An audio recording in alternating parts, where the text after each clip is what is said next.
Oh, no, I've been home for. I've been home for like 20 minutes. I was fixing a drink, so I was Still fixing a closing. drink when you messaged me. And we got that on video. Oh, So yeah. How much that was? just I just said the city. I didn't say the specific city, did I? No, you did not. You did not. You did not. Okay, then that's fine. Don't worry. No, he's then that's fine. Fine. He's friend from Mars.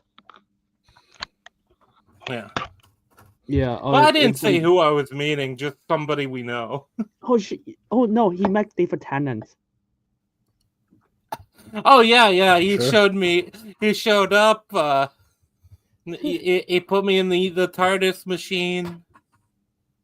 Yeah. And then he was like, "Hi, do you want to be the new Doctor?" And he said, "Nah, unfortunately." And then he got a phone call, and then I wasn't Davis diverse was like, enough. I wasn't diverse enough. I'm only gay. I only check one box. And then Russell T Davis said, "Was like, no, you can't, because we got a new companion as a doctor. The old companion as a doctor now, for no reason. Fuck you. Also spoilers. I don't care." Yeah, so we got series 15 of Doctor Who, season 2, volume 2, whatever you want to call it. Yeah, it finished, and it's also the end of the new era that just started. So yeah. Yeah, so I'm just gonna quote from an iconic legend about this era. So it's called, and this is actually a really good quote. He said, "Give me a second. I will pull up the screen. I'll pull up all the quotes he said." Zach Russell T Davis, Zach Phil Collinson. I love this guy. And then Zach Jane Tranter, Zach Julie Gardner, and I will be back. Can you arrange that? Who said that? The Ninth Doctor. Yep. Christopher Eccleston. He's been screwed over by many companies, including Disney themselves, for Thor: Dark World. So at the very least, I don't think he'll come back for that reason as well. No, I don't. Yeah. I don't know anything about it, but yeah, it sounds right. Yeah, so I mean, if I would have the perception even that I was like screwed over by Disney, and then I was also apparently, I guess, screwed over by the BBC, them together, I'm just like, yeah, no, yeah, you need to put more zero, you need to put a lot of zeros on that check for me to come back. The thing is, like, he got blacklisted by BBC, so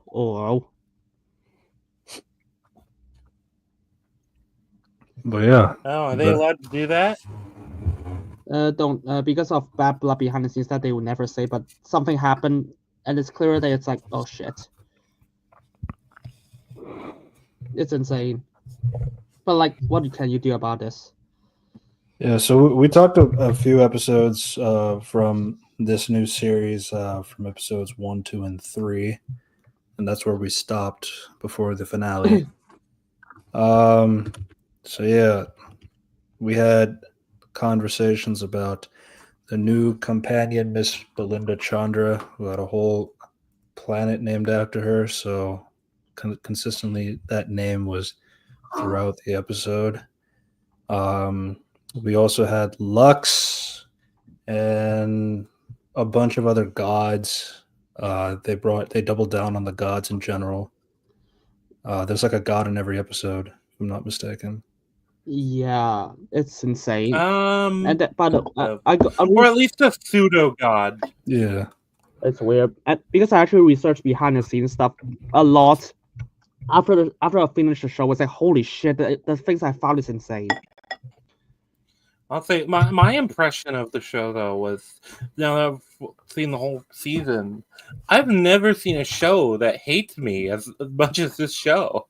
Yeah, and I literally seen a lot. Like, it hates the audience. Like the spite drips through. I legit finished The Last of Us season 2 yesterday, and I was like, I think that's less spiteful than this show. I was like, I would never believe, never thought I would say this. At least that show hates its characters as well as its audience. Jesus Christ. Man, I don't think Kevin Feige is even. I don't think Kevin Feige is this insecure. Yeah. So, not yet. We're just waiting for Doomsday. Yeah. For the sake of the audience, though, I know one of us has a lot more knowledge on Doctor Who. One of us is casual, and then I am a new person to Doctor Who in general. I've not seen a lot. I've seen maybe outside of this season, probably 6-7 episodes. Yeah, right. I think so. I mean, we did show you like a few episodes beforehand, just so you can crash course it. Yeah. Well, I'm probably going to watch some of the early stuff if I can find it. Specific websites. Yeah, this is gonna be a great show. It's so weird. It's not great. It's so bad. I hate this. Yeah, I mean, we got to a point where people have talked about this season being somehow worse than The Timeless Child, especially the finale. I mean, good lord, the finale. It's interesting, right? Because are we jumping right into the finale? Or are we? I was gonna say because I've got some broad statements about the early episodes being shows that had like the first half of this season. Unity, you remember whenever we were watching it, I'd just be like, oh, this has potential. And they would just not realize any of that potential. No, not just don't realize. They shot themselves like 10,000 times in their foot. That's literally the impression. Look, and then at a certain point, you'll be like, oh, there's potential. And then you just realize, like, no, fuck that shit. They're not going to realize it anyway. Because, like, that's a show. Yeah, Yep. That's kind of the thing, because there's plenty of times they have like interesting ideas, and then they just either they poorly explore it, they go away that just makes no sense, or they kind of just drop the interesting bit and go to something stupid. Yeah, this is like I don't even know how do you do that. And then what do you even have? Oh yeah, Doctor Who. I was like, now we got like Doctor Who back, and then it was like, oh, what does the show even do? And it's like, oh, they just gotta say like, we hate the audience every episode. I was like, fuck off. I was like, I think we found there was like one or two episodes that didn't have a dig at the audience, probably one or two, or the internet, or I think just one episode. Even episode 6 was like, there's some. Yeah. I think it's just the well. That's the only one that didn't have a dig at the audience. I mean, also yeah, I think we have to summarize the first 3 episodes. If you haven't seen the first 3 episodes are shit. The well was the best one, but the problem is they connected to midnight. Yeah. No, that one is probably the best episode of the season. Still, is an episode that could have been solid if they just made it something like unconnected to the things of the past. It's so weird because I met several friends today, and I told all of them, "Hey, do you want to hear what happened in Doctor Who?" And he never seen it, and I just told him everything, and he was like, "Wait, are you serious?" And he was like, "Yes." Are you fucking serious? I was like, "Yes." Yeah, because I have a lot to say about the finale too. That was like really funny. Not in the way they meant it to be. It's actually kind of really funny, like the last 2 episodes. That's oh my god. I think we have had to like episode 4 first. Like, yeah. So yeah, I was gonna say, what episode were we on when we left off coverage? We finished the well. Yeah, that's where I thought we were. Okay. Yeah, so episode 4, Lucky Day. It's basically about this kid who saw the doctor one day in 2007. Then he grew up. It's pretty much the Incredibles syndrome meme of like he just hated this guy his whole life. But you got to first do the. He's a really nice chap who is obsessed with the doctor. He has a podcast. He gets in contact with the season 1 companion Ruby Sunday. Millie Gibson is back, and they go on dates. They have a good time, and then there was this encounter with like a creature called the Shriek, which feeds on the person that they mark, and they really feast on like the adrenaline, the fear that the person has on it. So he saw Ruby get that in their one encounter, but Ruby took an antidote and now she's fine. Conrad was also marked by the beast, but he never took the antidote. So he kind of does this thing where he goes out to a village, and then he, based on the things that Ruby told him, that this is what that creature would do if you don't take the antidote. So he stages like an entire like elaborate ruse, because apparently he hates UNIT, thinks that like all the tax dollars are like going to nothing, the aliens aren't real or anything like that. And my first question was like, he seemed to believe there was another conspiracy under it too, and this character, he felt very much to me. I think I even said it when we watched the episode. Is this supposed to just be Joe Rogan? Maybe it's like it looks like some podcaster like on the internet just hates his show. That's the impression I got. Yeah, I was gonna say it could be anyone, but like I got the vibe of Joe Rogan, probably because it's like him having our introduction to him was like him having her as a guest, and like I think for me it represented unity, because I know he wanted to kiss Millie Gibson. So how dare you? It made sense to me. I mean, am I wrong? No. But Unity would treat her right. He'd be a gentleman. He wouldn't betray her. Hey, dude, Conrad Grace literally said, "I hate kissing you" in the episode. I have the transcript. That is true. That is crazy. Don't worry. Yeah. Don't worry. All the transcript on Doctor Who is legal online, because they literally have a website that transcribes every single episode of Doctor Who. I'd hope it's legal, because it's the British tax people pay for it. Yeah, it's good. Hey, it's legal. Yeah. So how do I say this? But like, this episode literally has nothing to do with the characters. Yeah.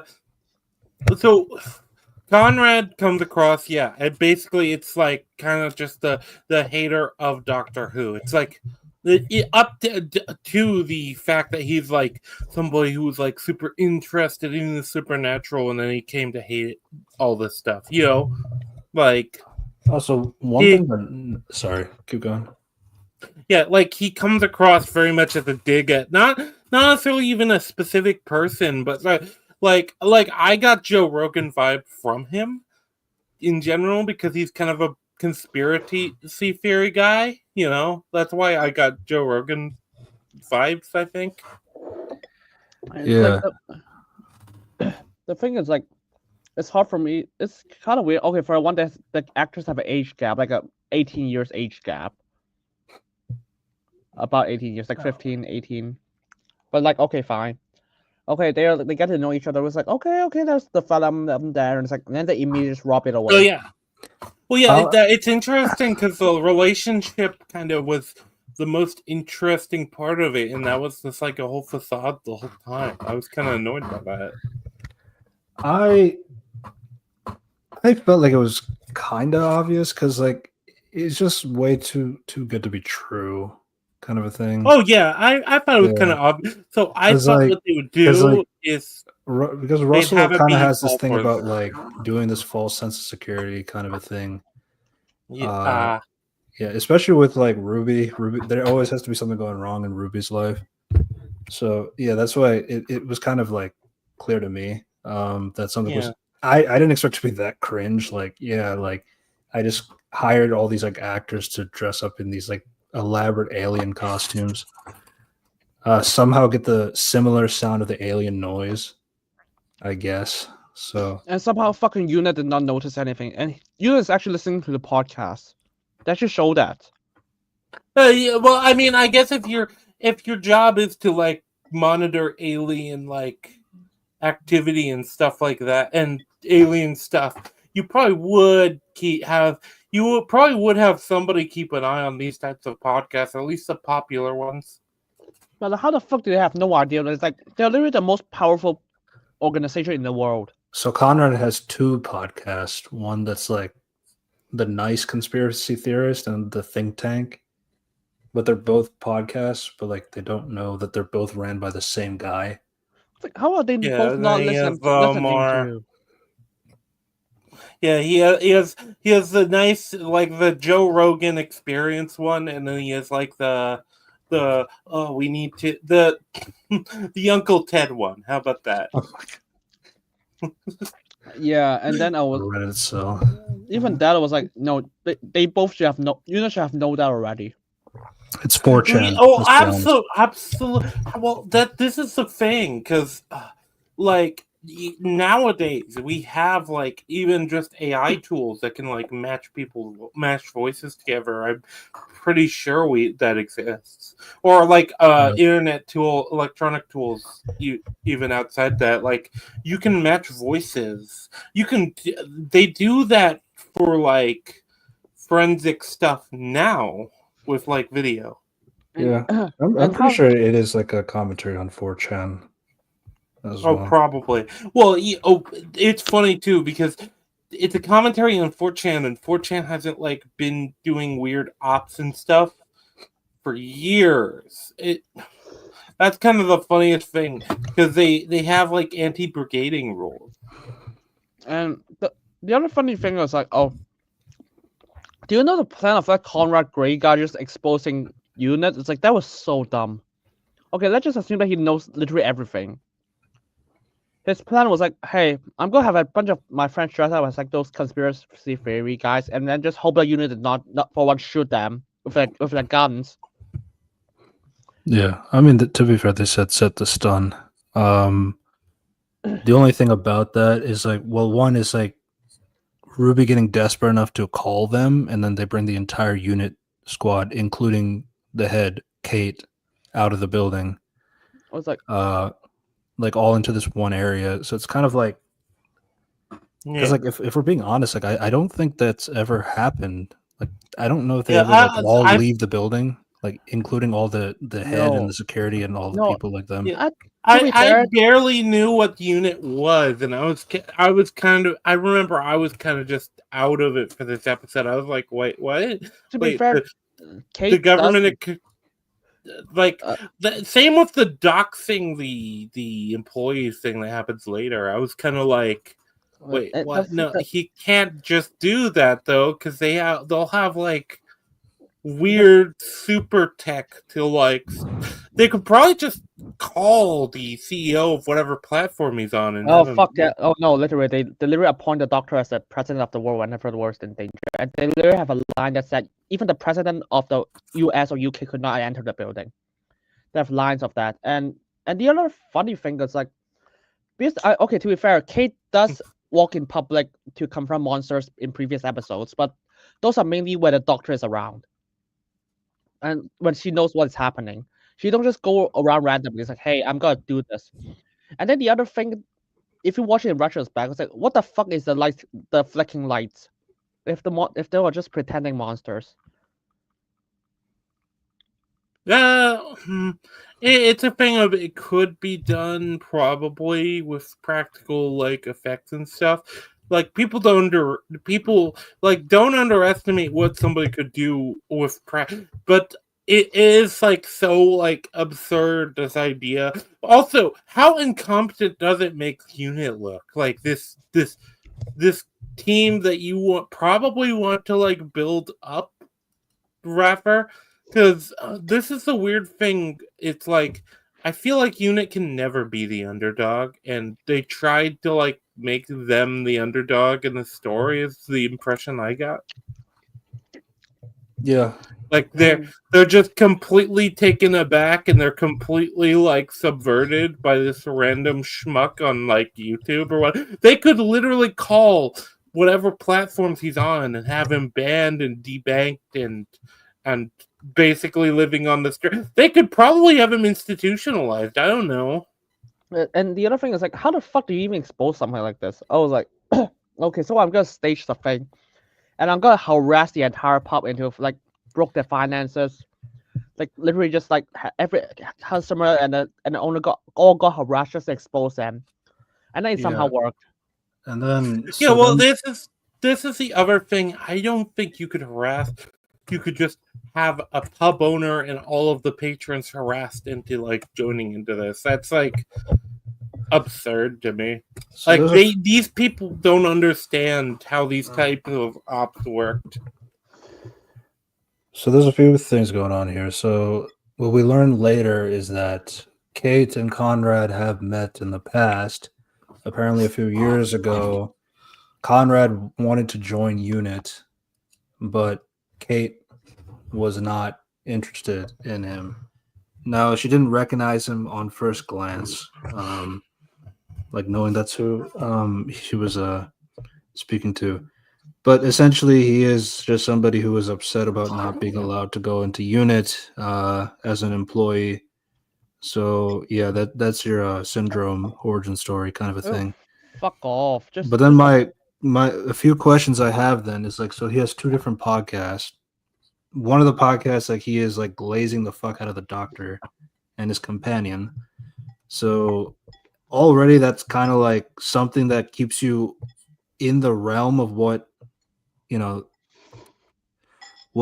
should probably keep an eye on, because like if you're gonna have somebody being a fanboy for the doctor and the companion, that in line goes in connection to UNIT. So like I don't know.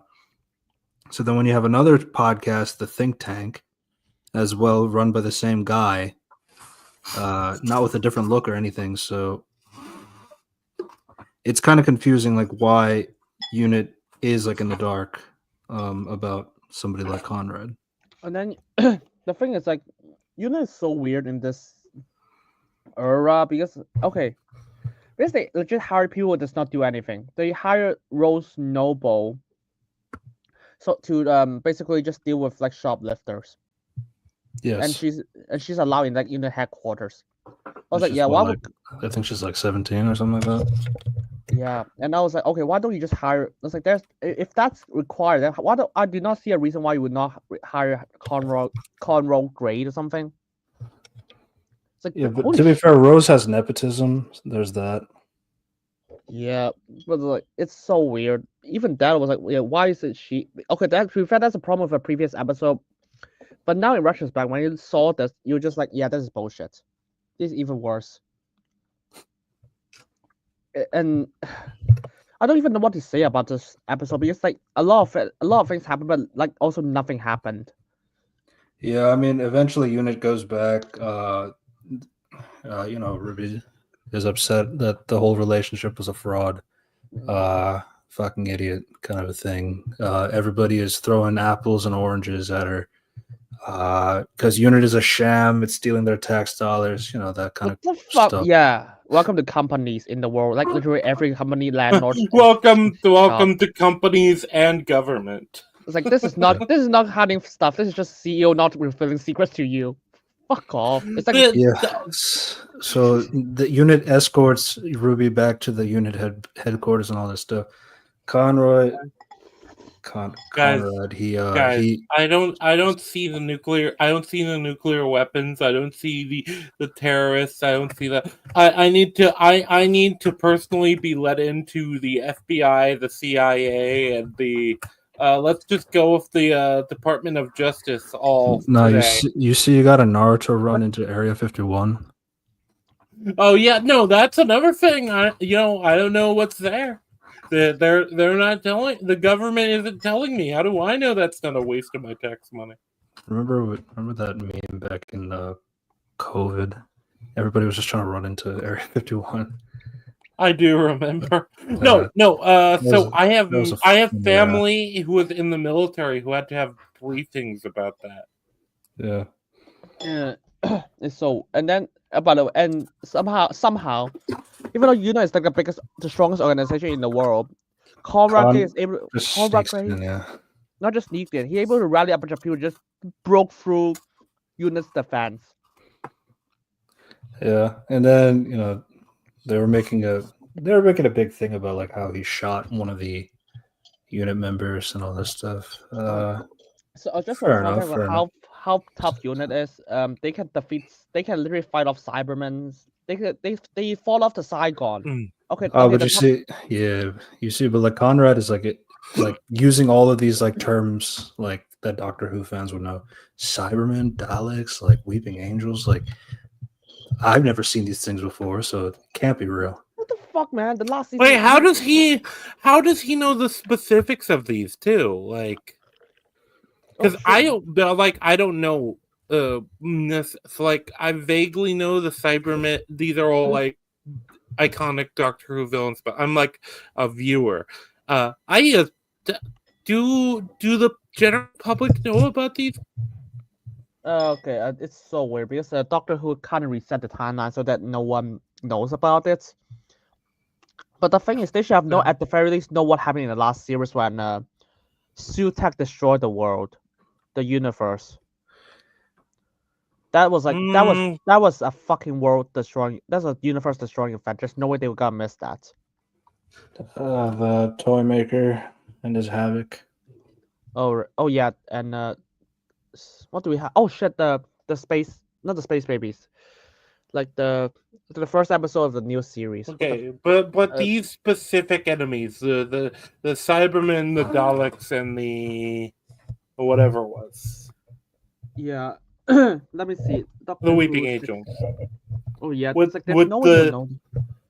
Yeah, they don't know. This kind of does the annoying thing that I hate with the MCU too, where it tries to walk the line of like unusual things exist alongside and are kind of known about alongside, but that hasn't changed civilization at all, you know. Yeah, it's kind of weird because Doctor Who kind of addressed this with the military forces, but that's it. I mean, also the Star Beast. They know about the Star Beast. They literally have a battle like of the city, and they literally have earthquakes all over like multiple the country. Yeah, the tectonic plates were also shifting out, so you can actually see fire coming out of the ground due to what was happening in that episode. But yeah, they take care of something real quick, but just continue. Yeah. That's the episode, and then he just because like they just want to portray this Cora Grace as like a fucking incel podcaster, Andrew Tate bullshit, or I'm gonna be honest, that's how Russell T David thinks about us. People complains about him. He broke into Unit's office. How? Yeah, he had a baseball cap on. That covers his identity. Oh right. There's also a great line that said, "Clerk was held for 24 hours on charge of civil unrest, but released after public protest and a social media backlash." Yeah, right. Because they did shortly arrest him when they were live streaming the whole thing. That Unit was like doing all that stuff, and he was saying a lot of things. It was getting into Kate's feelings, and when she did say to arrest him, it's like, yeah, now you look like idiots. No, it was like, no, you just arrest a pup. There's no way they will let this go. Yeah, but court of public opinion. Public opinion, my ass. There's no way this is even gonna sway the public. But oh well. I guess like so what they were just describing, like especially the news people, they were also saying like how it wasn't really, he didn't really do anything wrong. It was a prank essentially to that equivalence. Like he didn't destroy public property. He didn't like do things like that here and there. like that was kind of the extent of the story of what was mentioned. Like, you don't think harassment is like at the very least get you to jail, because that's what he did. Like, the entire pub got harassed because of you. And it's like, yeah, no, that at the very least will put you in charge.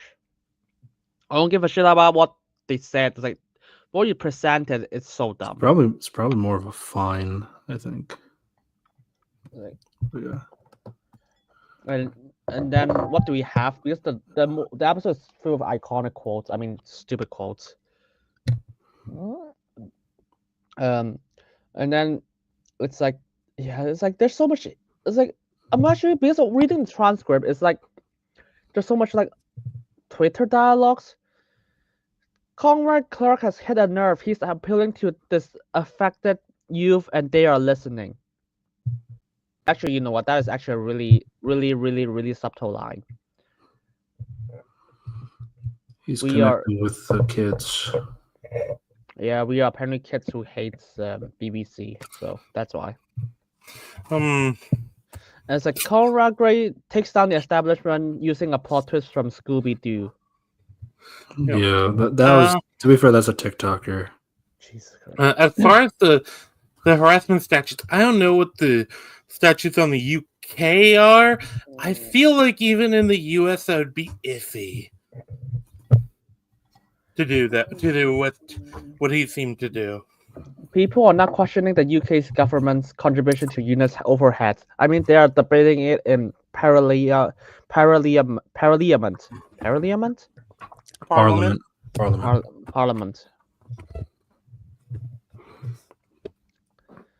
Oh God, this is gonna be. There's a lot. Okay, so wait, hold on. So I guess the idea. Yeah, okay. I kind of see what they're trying to do. I think they're trying to make a commentary about, and I could be wrong about this, but am I the only one seeing the possible commentary about maybe the U.S. talking about how our contributions to NATO, because that was a big thing in politics in the last 10 years, where we kind of debate about that. Maybe it's trying to do that sort of like discussion. I mean, the thing is, like, I don't think there is a discussion, because there's a quote. The dialogues afterward is like, no. Ruby said no. It's more than that. It's about power, and this is giving him a voice, right? I mean, he's been creating attention his whole life, and his mom practically ignored him till the day she said. The unit scientist Shirley said, his mom is not dead.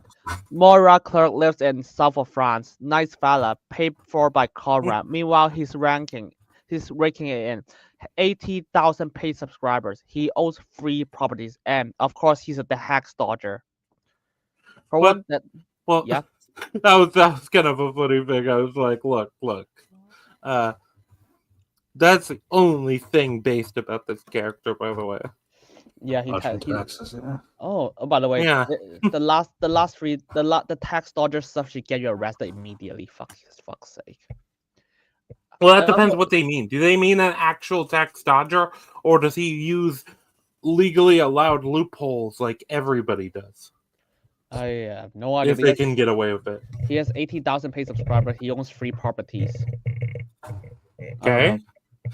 Yeah. Well, okay. Them going like, but his mother's.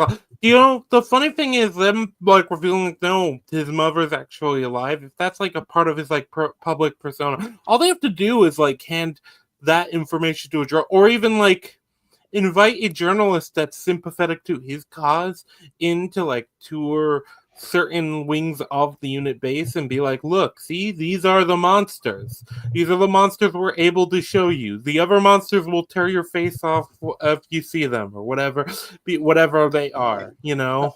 The fact that Ward does not believe in the unit is fucking insane when they literally saw it. I was gonna say, yeah, this is one of those things where it's like my impression from this episode was like, oh, okay, so the world does know about these monsters existing. Like, the Doctor isn't acting in secret. This isn't our world. That was like my impression watching this, which I wasn't sure about, because I was under the impression it was like just our world, but slightly different. But if this is like, this is what I was thinking. It's like the unit has a pretty easy way to like clear their name, so to speak. Like they have all the cards here. They can just show people like, hey, they can just put out like a government PSA, like this is the blank blank monster. It does this. This is live footage of it right now. And we're even going to show you after having like invited a journalist skeptical to like see it. Oh like, God! You know, it's that easy to like disprove the idea that the monsters unit catches and whatever are like fake. It's just absurd. Okay. Okay. Let's see, because there's a lot of interesting lines when it comes to explain any of those bullshit. Orders to have the payload transferred to Genovia. Okay, that's a place. Our security status has been downgraded. And this is the response from why is that containment cube outside? Because apparently the unit forgot they have planes. Like they have like locations around the world. If you do not understand Doctor Who.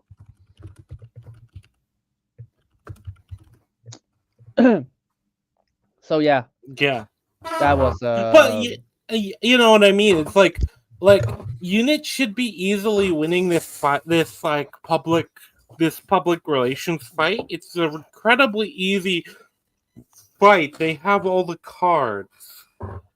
Okay, so here's an interesting thing they gotta say. But if your tech goes public, yeah, imagine what happens when a dictator get access to a time window or transduction drive or technology would tear the world apart. You don't have to tell them about that stuff. You just have to tell them about this is the Glub Shido monster. It does this. Like, these show up in this condition. Well, and the other thing you can be selective. And even I was like, wait, what technology that would tear the world apart? What the fuck are you talking about? Why have I never seen this before? I mean, I know what technology that is. Basically, if you go by like the past season, they have a device that would nuke the world. I'd imagine because they seem to be, from my understanding of this organization, they seem to be kind of your like Men in Black sort of organization, I guess. Kinda, but at the same time, the monsters are public, so there's no way around it. Yeah, it's Men in Black, but they have even less restrictions because, like I said, the people know about the monsters exist. So it's like, why not just be like, why not just? This is like I said, it's like trying to disprove that animal control is needed because you're trying to disprove animals exist. Yeah. Okay. Here's the other thing. They said that Colroy got a list of staff. Do you know how? Because Kate said we're working on an assumption he has someone working on the inside. Who's working on the inside? It's literally just a security guard who has no access to any other areas. That's how he got the list. Like list of every single person working units. Do you know how big unit is? There's no way you can get access to that people just because a guard works in there. This is the other thing. And even if he did, it's like that's too many people to not get caught. Oh, and also the unit doesn't have security clearances. Doesn't have like because even random corporations, let alone like government entities or an organization like this, will have like security clearances. You'll have like certain places, different people who have different levels of vetting can access. And you're not even going into the sci-fi elements there. That's just talking about in modern day. Like, and this is just basic, like, modern day fiction, like, steps that are taken. I don't believe... like, if you're going to tell me that he's, like, managed to insert a security guard that just has all the clearances for all the info of all of the personnel... Okay, well... Maybe, but that guy would have been vetted heavily. Yeah, that's not, and the fact that they reduce unit down to just a building is a fucking insane thing you can do. When they have so much that's the power. other thing. He'd have like the list of like the approved people to come in. Even that, like, you probably don't even need to give him that because technically a lot of that is just going to be security badges. He probably would have okay, this security badge, and then okay, if I have to pull this up, okay, that's the picture of the person. That's going off normal technology. I don't know because the unit seems to have like advanced sci-fi wumbo jumbo. They might have DNA locked like security passes. Oh, they do. They absolutely do. So there's a lot of like insane quotes about this shit. So there's a thing. They want to explain how they could not find Conrad Gray and could not intercept his like identity, like phone, email, and stuff. What? Is that so? This is what they say. This guy has like two subject identity. Sorry, has the subject identity. He has a fake name called Jordan Lang. There's a layer of bounce VPN, shadow accounts, false identity, 4 dozens of radical blogs, subscribe to LBN TV, fictional broadcast is echo chamber of this information.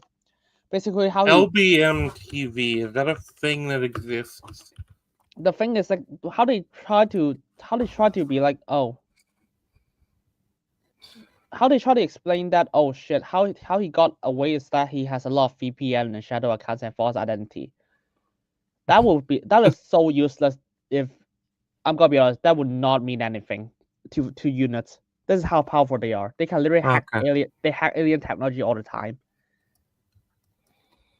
I was gonna say, no, I'm sorry, I don't believe you at that point. Like, yeah, LBM TV, by the way, does not seem to be an organization unless it's just not coming up for me. But overall, like, yeah, I'm sorry, like, no level of like even these VPNs, if people actually want to like find, first off, the government doesn't need like this level of this like the government can probably figure out if they're like specifically focused on you to this extent, and this is just the government, this isn't even like unit with whatever like alien technology supercomputers they probably have, because from what I understand they just have advanced technology we can't even probably can't even like actually make. No, this is how this is I how just they don't find, believe you. no, this is Not how they unless he's this is how they not could unless not he's a find the tech mole in. company. Yeah, I think if he had like new original hype mega tech, like he was a tech genius, maybe. The other thing is like Jordan Lang is like this is how Jordan Lang infiltrated unit, and all I can think of is like, no, that's not that useful. And then unit has public records, and they literally fired off a bunch of scrolls in 2 episodes in Doctor Who. Yes, they actually did secret invasion in Doctor Who. They found them off. That's the question, because they talked about him being a tax dodger. Okay, wait, is he a tax dodger or is he using loopholes? Because if he's using loopholes, you have his information. You have his like social security number. Or I assume Britain has like a similar system with like some kind of social security, some kind of registry sort of system. And by the way, those so you have everything. But I still think he'd be a point of interest for these people, because like if he is a fanboy for the Doctor and the Companion, you like that intrinsically is related to unit in some capacity. So it's like even if you is like more that nice guy, like that Ruby thought he was, like there will still be something there to be connected to, because like she's still trying to get into some kind of secrets. My impression was Unit and Ruby had like interactions in the past. That's true, right? Yes. Yeah. Yeah. Okay. Then definitely he'd be. This is like This is like if if somebody approaches somebody with top secret clearance or with like secret clearance, they're the and not even that. It's like this would probably be like somebody's approaching an ambassador or something like that. You know, like that level of they would just be vetted just automatically. You know. Yeah, those are all the logistic reasons why they could not find why Conrad Gray infiltrated unit, which is all bullshit. Do you want to talk about how Conrad Gray infiltrated unit and then he suddenly just brings a gun and just try to shoot units. And then he was like, I'm live streaming, look, I have a gun and I'm totally not a terrorist, just point a gun at the head of a CEO and a bunch of innocent a bunch of employees. Yep. Yeah, no. That's the big thing. Like this whole episode's plot just can't work. It only works because I feel like the author doesn't know anything about how even modern security protocol works. The thing is, let alone this is clearly like something like Disney. They clearly think this is like their units like Disney or BBC. It's like, oh my god, people are fucking us over. I'm sad. No. That would also be that would also fail. You want to know why? Why? You probably need a security badge to go through doors at Disney. Pretty much. You didn't even need that in this show. No, he did shoot the one security guard, but we don't really see that. No. He just goes up the elevator. No, the thing is, okay. So, okay, I work in a logistics company. He has we need a security badge to open doors. That's not the problem because they do explain that Conrad Gray has a mole inside the company who is basically a security, so he does have clearance to enter it. But the thing is, like, no one's got to believe that because why isn't there more guards? Why is there only one guard there? And he doesn't even dress up like security. Yeah. No. It is one of those things where also like creating a security profile usually requires like a lot of like oversight and stuff like that. Just I know from my own work, just working for a Glub Shido logistics company. We have to call the third party company that handles our security, that handles our actual security systems. They have to create a profile. Sometimes they have to do background checks, and it's like this is like stuff that has to be like specifically submitted. Nobody in security can just like override this.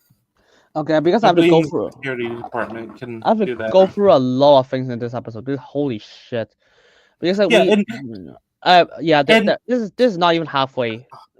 This is not even halfway. I was gonna say, are we doing if we're doing a full breakdown of each episode, we're gonna be here for a while. Because I was only pointing out lines that was like explanation, quote unquote. So this is how Conrad Gray attacked the compound, and this is how they explain why the people are supporting him. So this is what Conrad said. Okay, what the fuck is it? Where's the line? Oh, found it. There's a lot of weapons pointing at one man. I'm just defending myself. Yeah, no one's gonna believe that shit.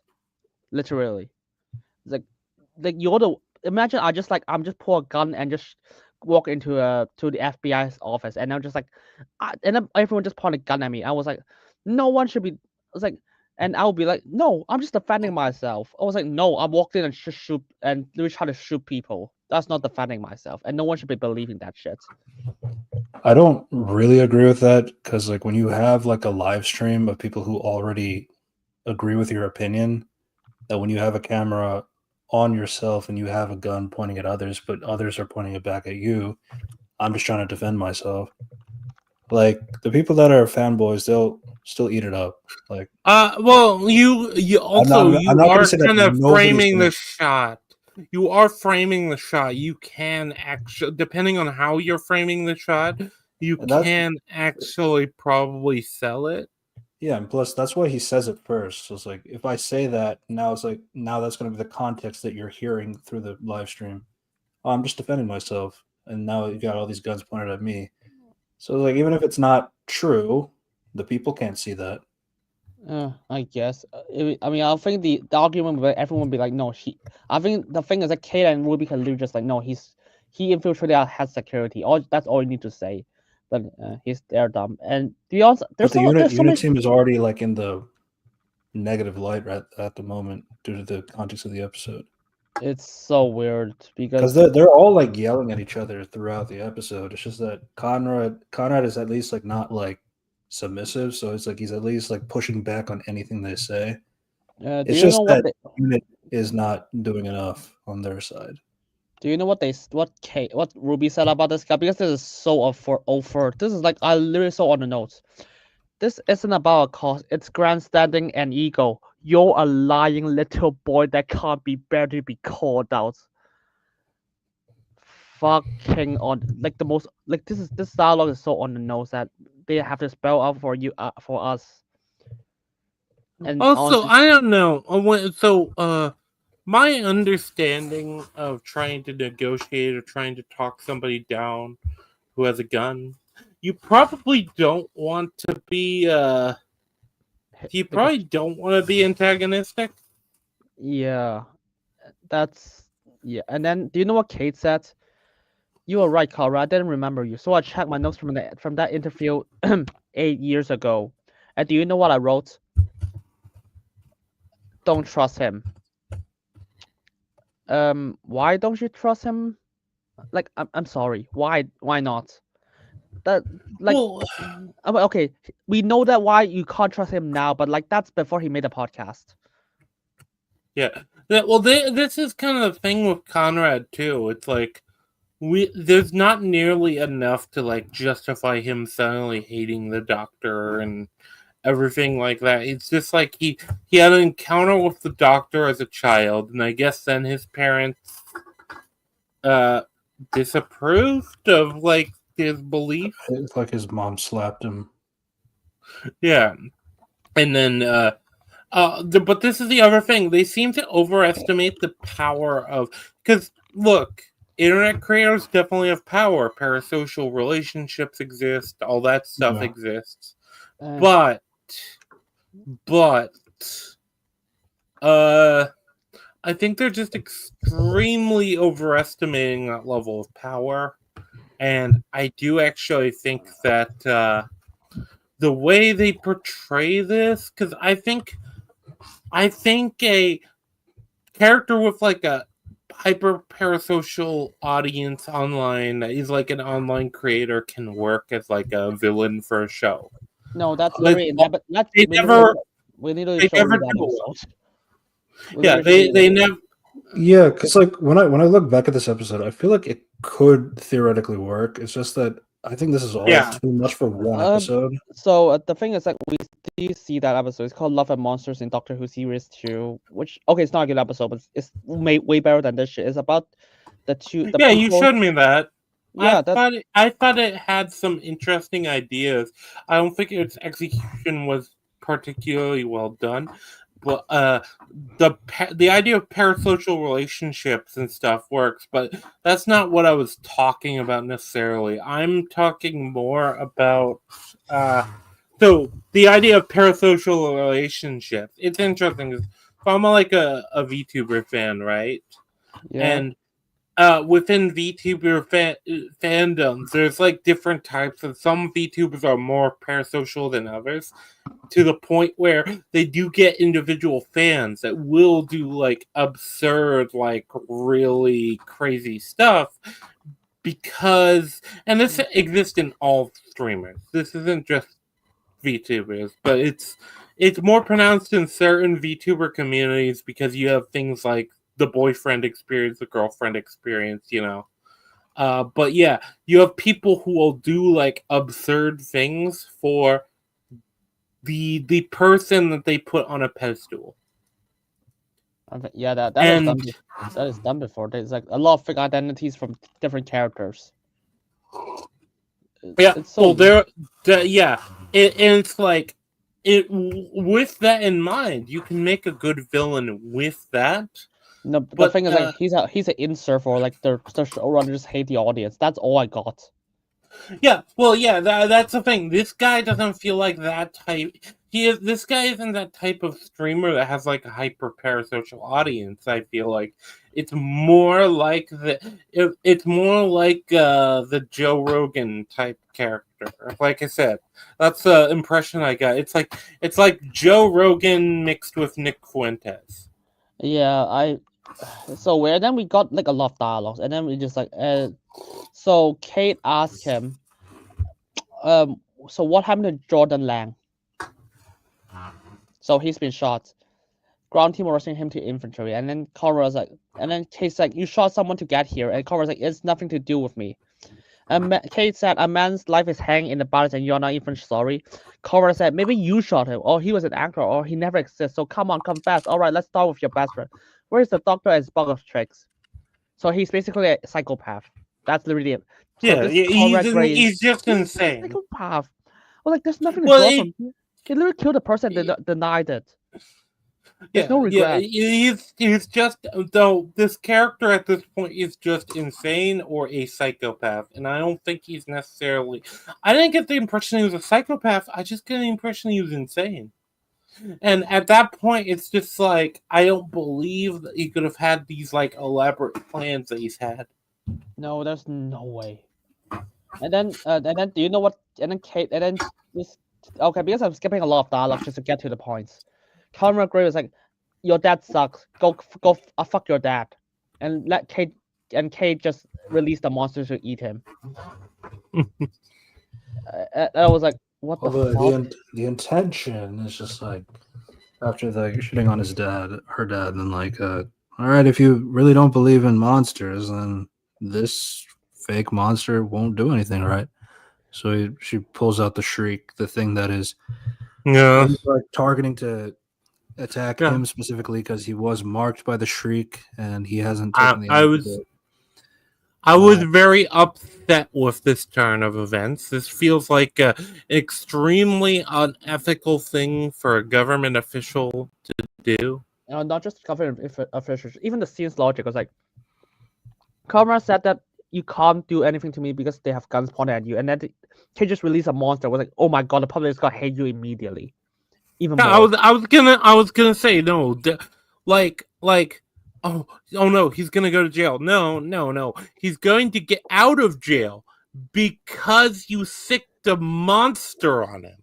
What the fuck, man? This is like even dad was like, yeah, there's no, you literally just get this guy will literally just like be like released from everything because of this.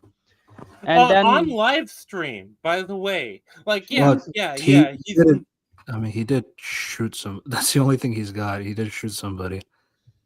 Okay, but okay, maybe Britain is different. So in the U.S., arrest policy actually matters to an extent. Basically, if the police fuck up with how they arrest you, you can just get off because all evidence just becomes invalid. All evidence based off that arrest becomes invalid. Oh my god! And then there's this amazing line that broke the entire show. Like I'm not even kidding. This line literally just broke the entire episode. Give me a second. What's the line? You don't. All cameras live transmission to Conrad's social media were locked down, Conrad. Okay, do you know why this line broke the entire show? Broke the entire episode, sorry. They could just hack they could literally just hack all. Oh yeah. I was it down. Literally. I was thinking that. Hold on. They can access his social media now. So just shut it all down. That's all you need to do. Yeah. No, you literally make a phone call to like one of these CEOs and just get him banned off the platforms. And if they like, Unit seems to just have unlimited power from what you've described to me. Like to the point they can like override specific countries' sovereignties. You know? Yeah, this is like really common for Unit, and then blah blah blah. I do not give a shit about those nothing dialogues. And then Conrad was like, and I was like, I meant I was lying. I was stupid. I was shit. Pathetic dialogues. Yeah. What's and okay. Ruby just puts a regular taser. that just knocks it off. And then when Conrad gets out, he's like, nice special effects, and then gets his arm bitten. That has no long lasting injury, by the way. No, it's just bit. Yeah. It just bit his hand. Yeah. Yeah, and then suddenly everyone's like, "Oh, I'll stand with you, that hot taser lady." True. I mean, that was extremely cringe too. Like, this is the thing. Anytime Hollywood tries to understand the internet, they get it wrong. Why do they keep doing these types of episodes? Because every time they get it wrong. They don't understand the internet. Yeah, you're going to have some people that are going to be like, hot taser lady. You're going to have some people that are going to be like, lol, I always knew this was a meme channel. You're going to have some people who are just going to be shitposting. Oh, God. Fucking Kate is assassinated in this episode. I'm so happy. So Ruby, because she was very upset about being betrayed by Conrad, she needs to take time, even though Kate tries to recruit her. Again, she still says no.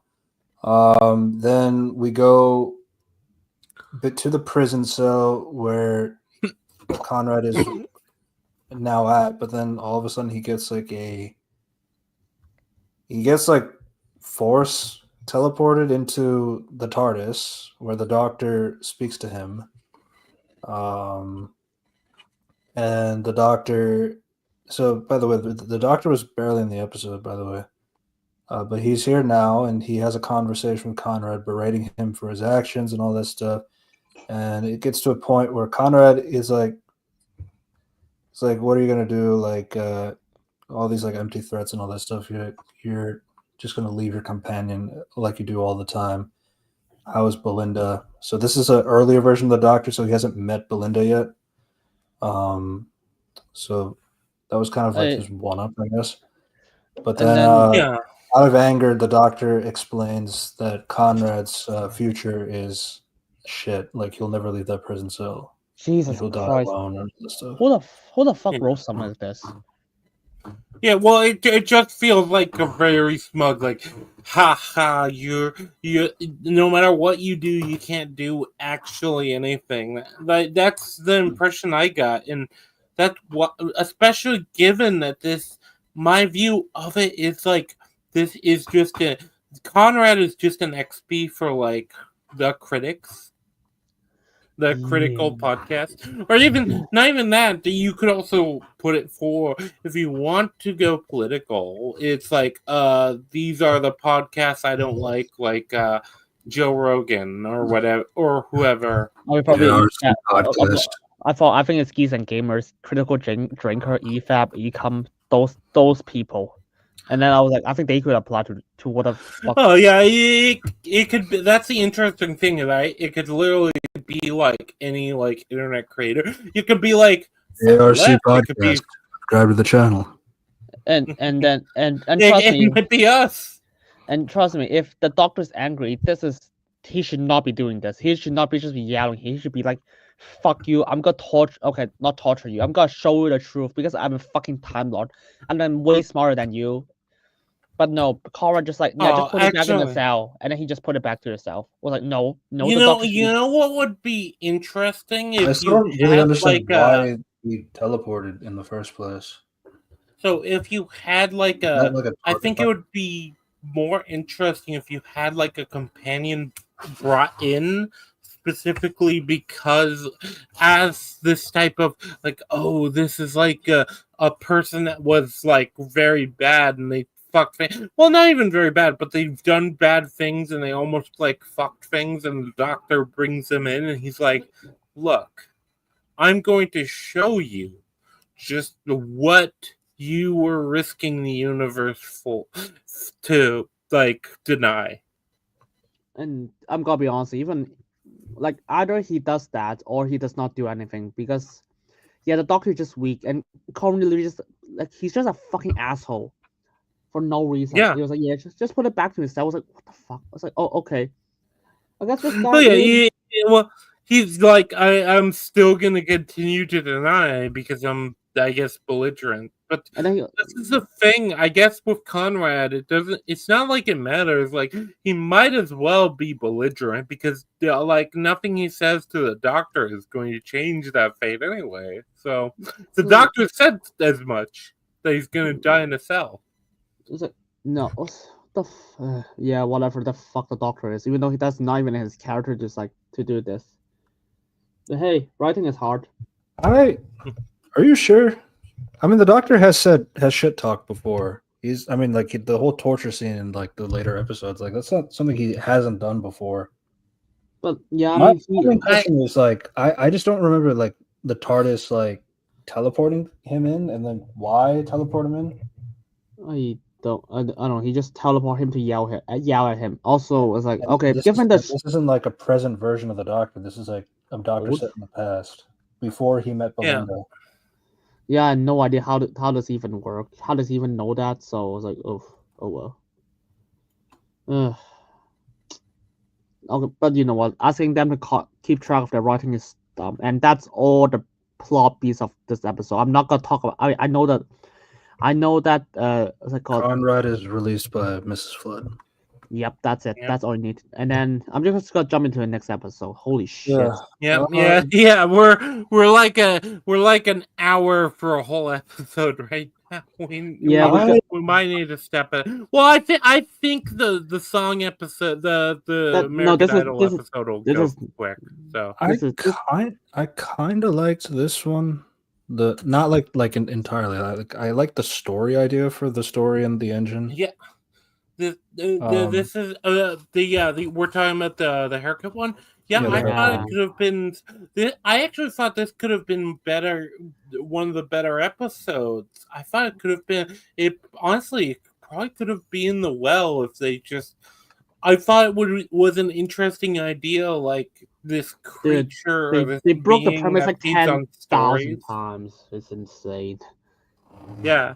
And forces you to like tell a story while getting like a haircut, and maybe even captures people and does this. I thought it could have been interesting just doing that.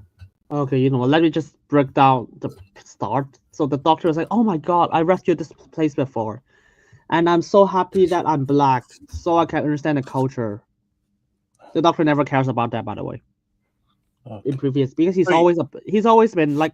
He's always been like, "Oh yeah, we're all equal and shit." He would never, and for me to believe that, he would be like, "Well, he's like a being that's like encountering billions of cultures." Just from what I've seen, like what I understand of what the Doctor is, right? Because he's all of time, all of history. He exists kind of in all of time, all of history. Popping in and out where appropriate. Yeah. The thing is, like he said, I'm not human, I'm an evolved life form, and my body changes a lot. It's the first time I've had this black body. In some parts of the earth, I've now treated differently, but here in Africa, in the barbershop, I'm accepted. I'm able to forget we laugh, we tell stories like bullshit. Like wait a minute though. So the implication is like I'm not what read up on Doctor Who history, even recent Doctor Who history, but from what I understand, Timeless Child introduced that he has had like a lot of other like forms before, and wasn't one of them a black woman? Yeah, to be fair, it's the first time I've had this black body. But the thing is that you do have a black body beforehand. It's called the Fugitive Doctor, which is legit. In this episode. Like in this episode. That's what I mean. Actually, it's like you've had thousands of or are you talking about this body? Because every body you have is the first time you've had that body. So that's the confusing thing about Doctor Who. Doctor Who is like billions of years old, but like there's only 16 bodies. That's because because TV show wise we've only seen 16 bodies, but like. Technically speaking, there has been a lot more cross generations. We just haven't. It's just for the sake of the audience. We only know 16 bodies. Yeah, and so I guess I've seen a few videos that you have talked the about fugitive how doctor and the war doctor as well. yeah, Jesus. yeah, because from what I understand, the Timeless Child retconned it where the Doctor has been like reincarnated a lot more than what was known. I guess It's basically it's like they just pulled a race card. It's like imagine if Martian Manhunter was like he said that he's black, or like what the fuck? Wait, but Martian Manhunter can just decide not to be. Yeah. That's kind of actually offensive if you think about it. Like, No, this is offensive because now it's like, oh, because I'm black now, I'm accepted. that I'm accepted. yeah, that's kind of because that's the thing with racism or a sexism or It was like homophobia this or is not the something.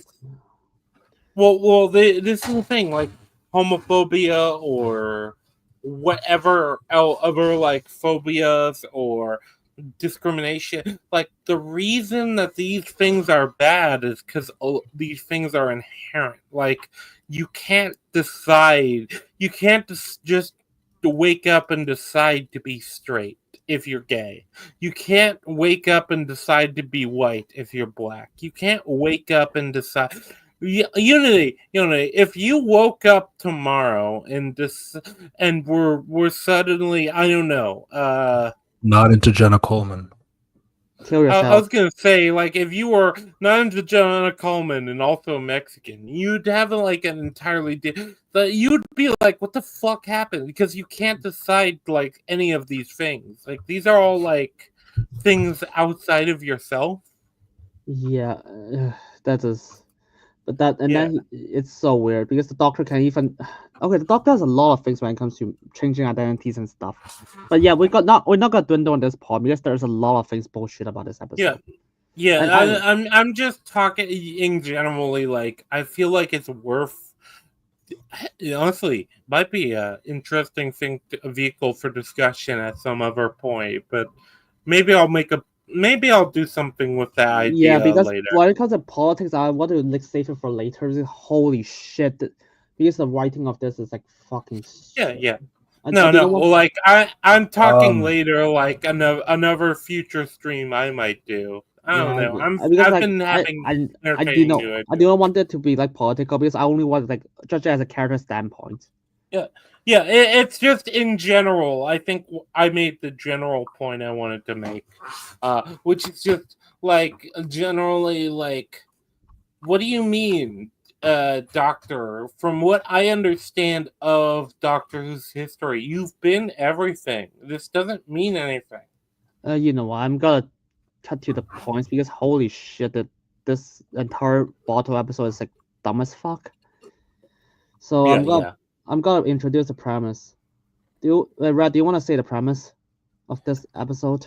So the Doctor is, well, he's doing that Vindicator stuff where he needs to triangulate the stuff so that every episode starts off with Doctor, I need to go home from Belinda Chandra.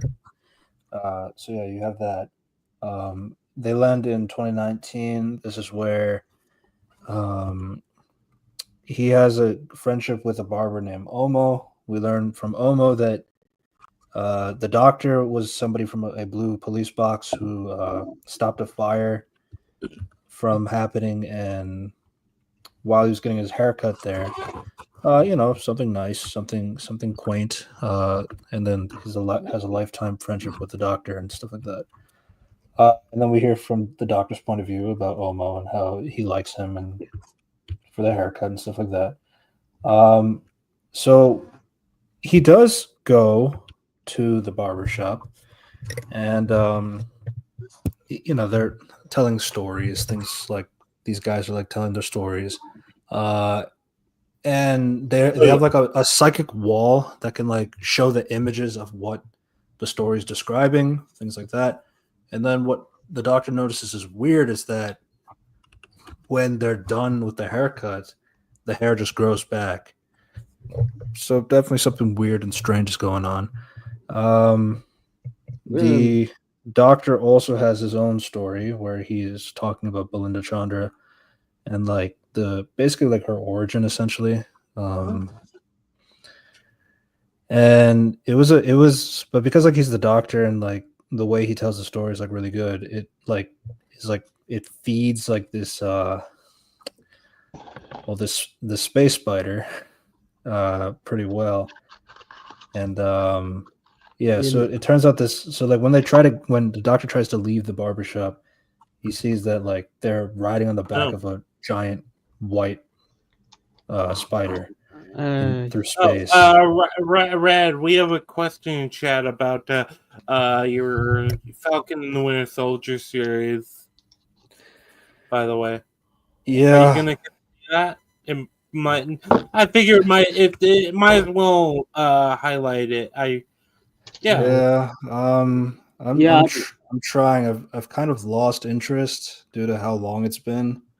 But after honestly, what I was thinking about with that show is that after watching Cap 4, it kind of like scraps the entire relevance of the show because like it kind of just does the same thing with Sam Wilson in the movie. Like not entirely, of course, but like it just feels like a lot of the conflict and things that Sam was going through in the TV show is kind of null and void by the time you get to the movie. That if you skip the show, you feel like you haven't lost anything, and that's kind of like a waste of time in that kind of sense. But yeah, that's what I was going to reframe the video for my last part of Falcon and Winter Soldier is like how the movie just makes Sam's character irrelevant in a 6-hour TV show. So that was basically it. Yeah. So let's just that's kind of the unfortunate thing about being like a YouTuber who isn't like big enough necessarily to like dedicate their whole time to it, or like a hobbyist YouTuber or whatever. It's like what you're like making now might become entirely irrelevant, and then you have to decide like, okay, is this worth continuing? It does get tough, but God, I hate this episode's premise. Holy shit. That's why I'm so where were we? So I guess like that was the part where I'm a little confused because I kind of like the idea of the story. Because like in the barbershop, it's kind of like a pocket dimension. So it's like it's normal on the outside, but once you go in, you can't get out, kind of a thing. And these guys are like telling different kinds of stories. There's like these two people, like a man and a woman. The woman, the doctor recognizes from somewhere before, but he can't put a place on it right at the moment. Eventually, Belinda comes in as well, and things like that. Well, I guess you should probably go into what you want to talk about. Oh, let's talk about everything that breaks the premise. Fuck me. Go ahead. Because I liked the premise of this. Oh, fuck's sake! Let's talk about the most obvious. Why is there only three people in the barber shop? Like if anyone just walked in and get trapped, like literally, not because they said that everyone has a connection. Belinda literally did not have a connection, and she got trapped. I feel like there was the sign as well, though, right? The sign and the missing people.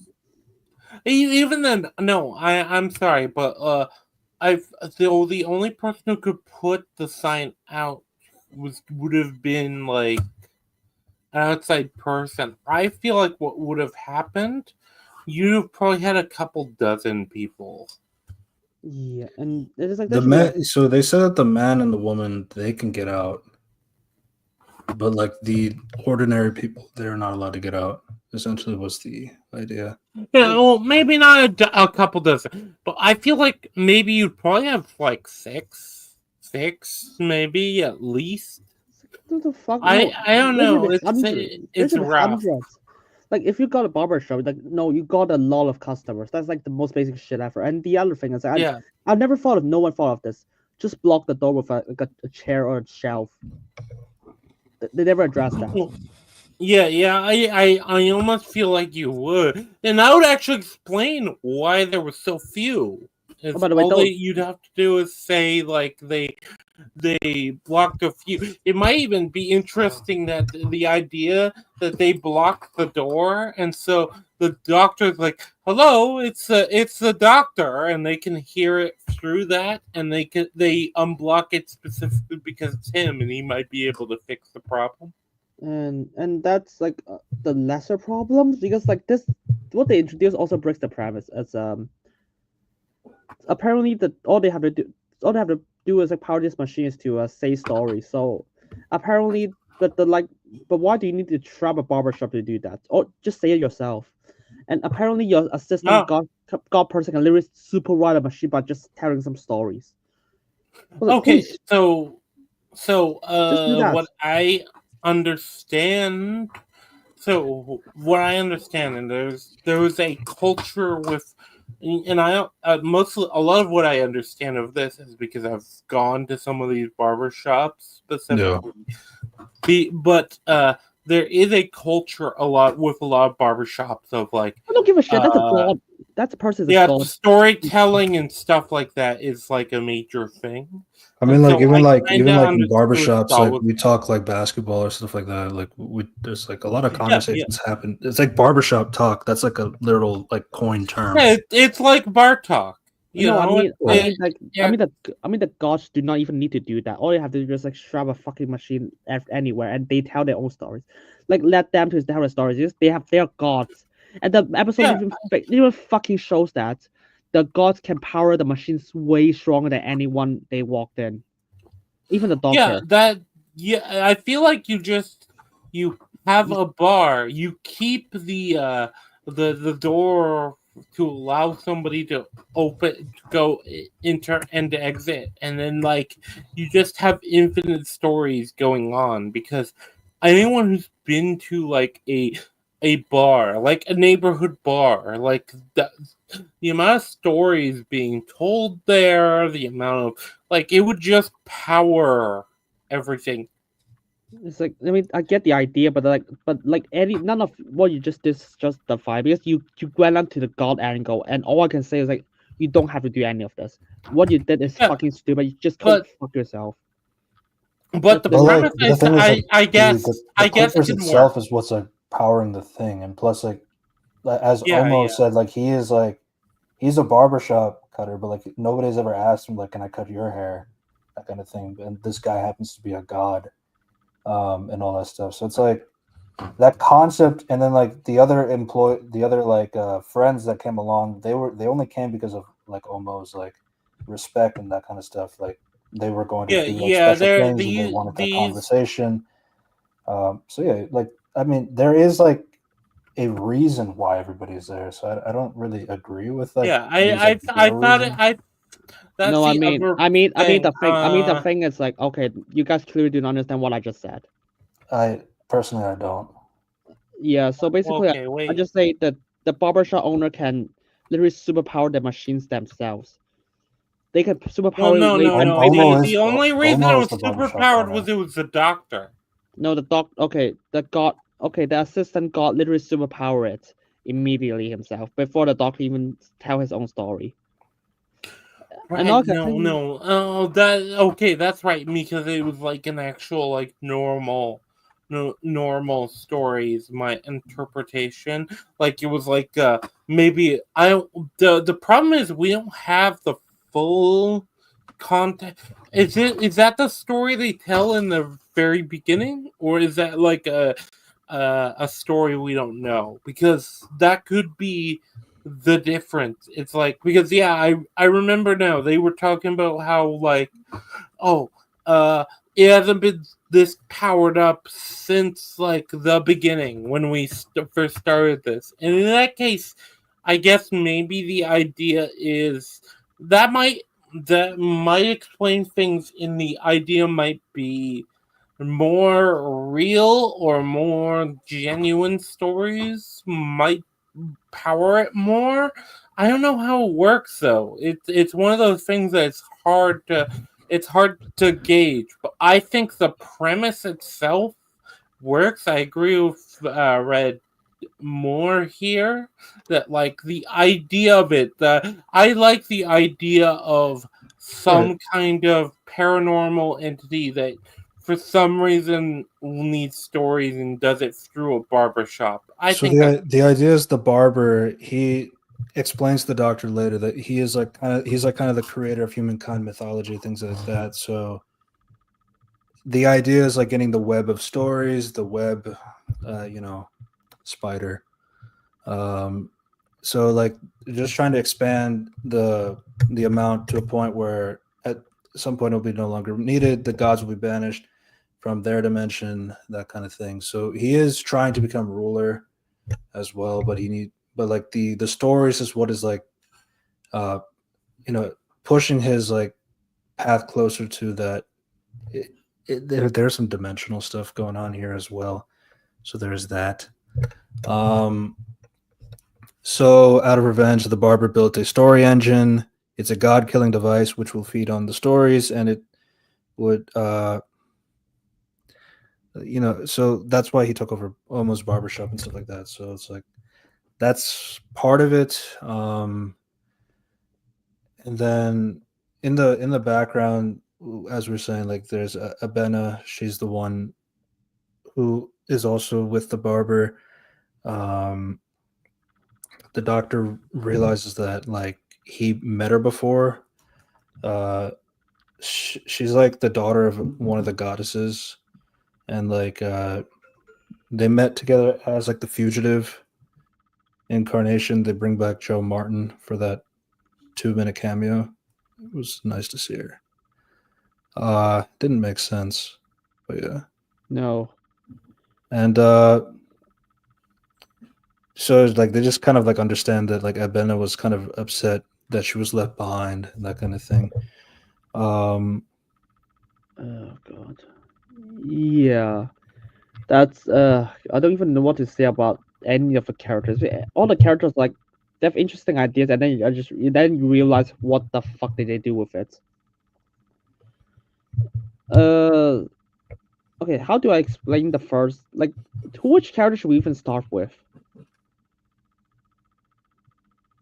Do you want to start with like that Albana girl, which is like, oh, she's apparently do not know that the person who she works for is to kill the god, even though he explicitly in this episode said that he will use this machine to kill gods.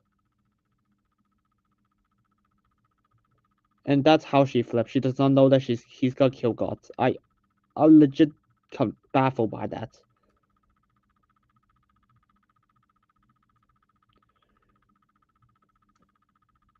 Wait. Hey, is anyone here?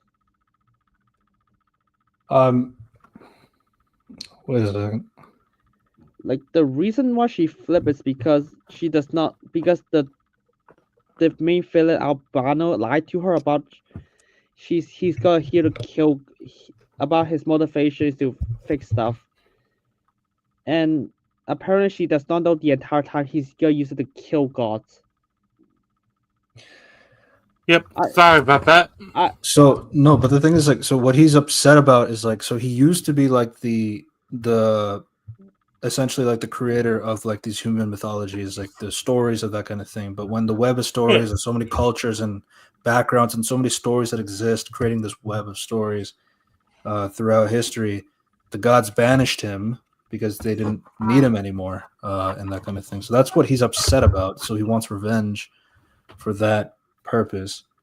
And then this giant spider, the story engine, is essentially what's going to be used for the god-killing device. But in order to proceed forward, it feeds on stories. So that's essentially where the barber's like general story is, for why he is the way that he is. As for Abena, I guess like that part wasn't entirely clear as to like how they met. They just said that she got abandoned and they just met. And that's they just we don't really get the details of that. It's just she got abandoned and then they at some point they met. We don't really know. I don't think they give us too many details on that.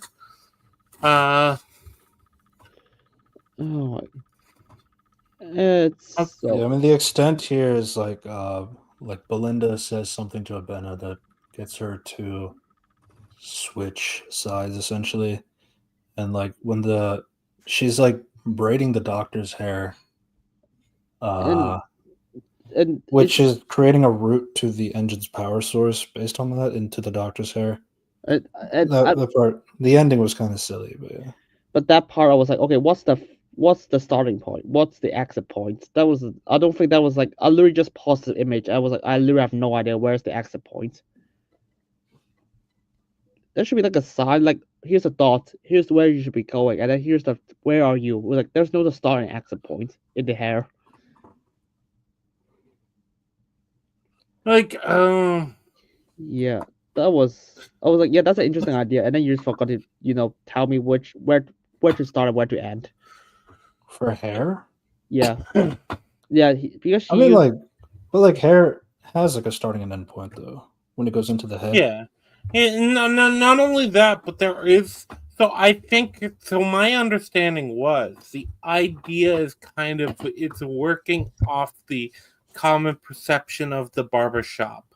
The barbershop is a place where stories are often told, and often in my understanding of like how the hair grows, not only how the hair grows, but like how much he's like shaving. It doesn't actually matter. I feel like he times it to the stories. My understanding, well, because the hair grows back like immediately after, right? So it doesn't actually matter in that case. No, I mean, the thing is like the hair is used to like guide the maze, and they did not tell me where is the starting point or where did they start to like go through the maze. I don't think they need to, because like the amount of like times that they've probably styled it's enough so that I don't know if it like matters, Yeah. Plus, like, she was braiding his hair. It's like kind of like feeling the way. Yeah. Are you talking about like the maze part in particular when they go in the back? The maze part. Yeah. Okay. That's the part I'm talking about. I feel like if you can like feel the back of the head and like with the maze and that kind of stuff, like having a braid is like has like some directional stuff when you move the hair like that. Like I'm gonna be honest here, this entire premise will break if the Doctor literally just fucking fry the spider with his sonic screwdriver. I mean, the only thing that there's been a lot of episodes where he can't do that. The thing is like the episodes you saw but the thing is that every episode beforehand justify it. This episode showed that he could have just done that. I was like, he literally just used this as like, yeah, I'm gonna fry this part of the machine. I was like, oh, why don't we just fry the entire machine? Oh, Rangi is gone.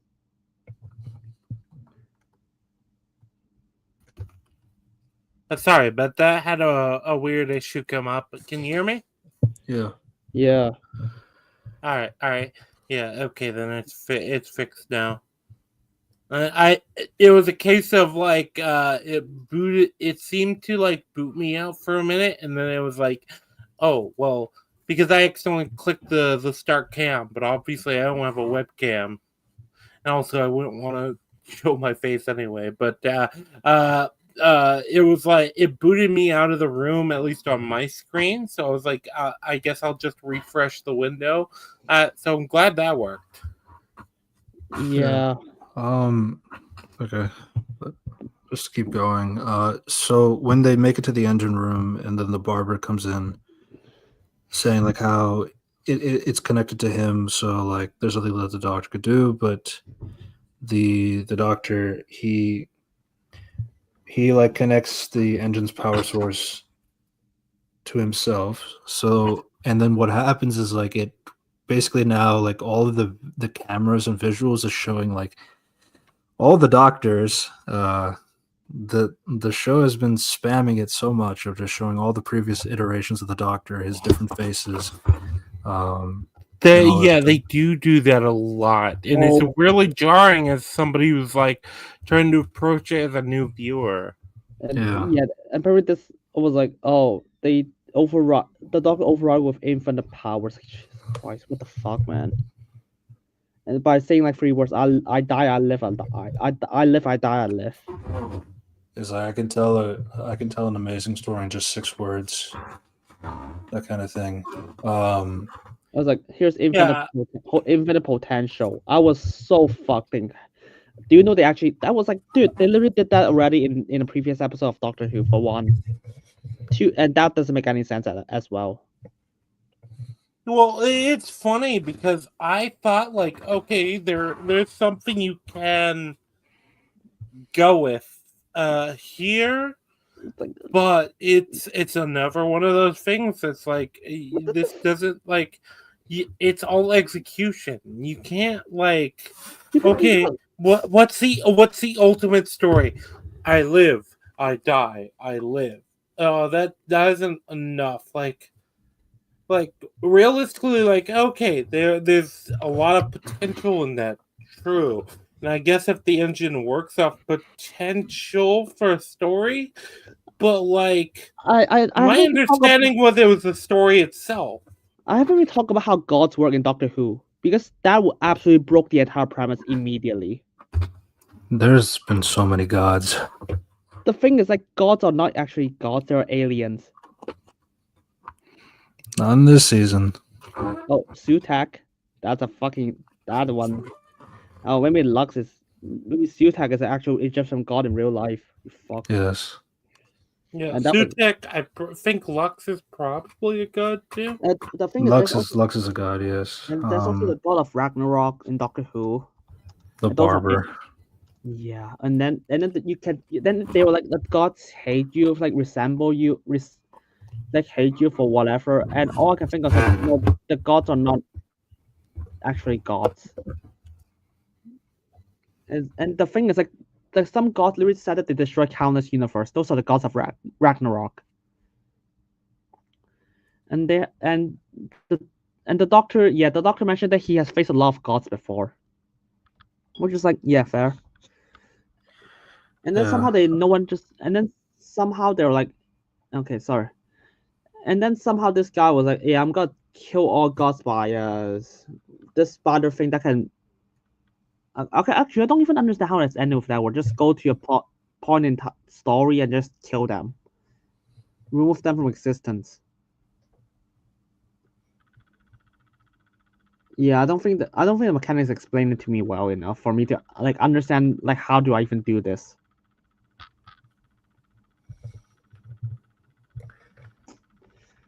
Okay. Well, I just want to keep going. But there's a lot of like things about comes Doctor Who gods. It's not gonna work if you apply to a story like this. And by the way, we got a lot of like the most on the nose lines ever. Like the villain is a troll on the web. Jesus Christ. Yeah. All right, but the Doctor breaks the engine. All the guys run out of the shop. They're free from the spider. The Doctor takes everybody out, including the barber. The barber is pretty much redeemed. What the fuck? Fuck off! You're not redeemed. Yeah, so it's like the barber is just kind of like ashamed of what he did and all that stuff, and the Doctor gives him a chance to tell your own story. You'll find your six-word story one day. Omo is also nice to the barber. He lets the barber take his shop. He's choosing retirement now to go back to his family after all this time. That's pretty much how the episode ends. It turns out like Belinda saw like a child walking in the alleyway, but like the Doctor didn't see this child. It was the same space baby, but she'll be important for later. Yeah, and that's how the episode ends. Yeah, there's a lot of things that broke the Doctor Who law. I don't think anyone would like it. Like humans are tied into gods. No, I was literally reading the transcript. Destroying them would harm the very essence of humanity. As world without stories, how would they pass on tradition? You know this plan. No, Doctor Who, the gods in Doctor Who, will literally genocide human race and the universe immediately. So, well, that's the world. And me and Rangi literally watched it together, and we literally saw them just like, oh, we're just there. This Albion guy is just like insert for us, for audience hating, for like we are just trolls on the web, like legit line in the fucking episode.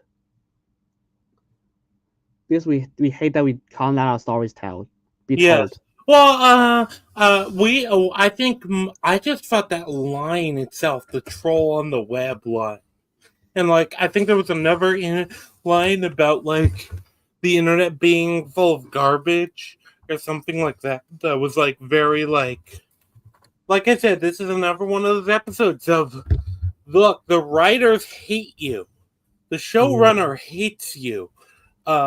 I'm sorry, do not support this show, by the way. I'm just going to say it now. They hate you. No, they hate you. Oh my God. If you're at all critical of the show in any form or way, they hate you. Episode 6. Episode 6, the Interstellar Song I want to give some context about the writer. Yeah, the American Idol episode. No, this is for Eurovision. So Shudigawa is supposed to. This episode is supposed to promote Eurovision, and Shudigawa is supposed to host Eurovision. Oh, okay. And then he suddenly left because of. Oh, he left because he's real qualified. That's my understanding. Oh yeah, he left because of, I quote, unfortunate circumstance, which in Hollywood terms basically you did fucked up things behind the scenes. Yeah, well, that's my understanding because that's what I heard, and I don't have a stance on Israel-Palestine. Some far-off war, I don't care. No, honestly, it might not even be the country. It not be so even be the country. Yeah, just in context. I just want to give it context. Okay. It's not okay. Just in case, I'm not gonna make this political for the viewers. It could have nothing to do with the country relationship. It could just be he harassed people and stuff. He harassed people or something like this.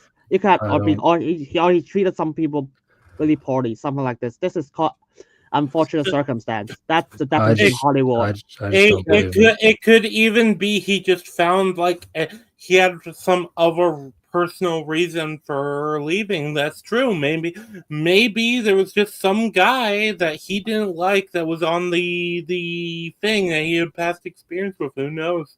But my understanding was it was involving that conflict. I'm not gonna say that. The main thing is like he also has other roles that are also kind of getting in the way as well. So okay, it could be a scheduling thing then. Just scheduling, really.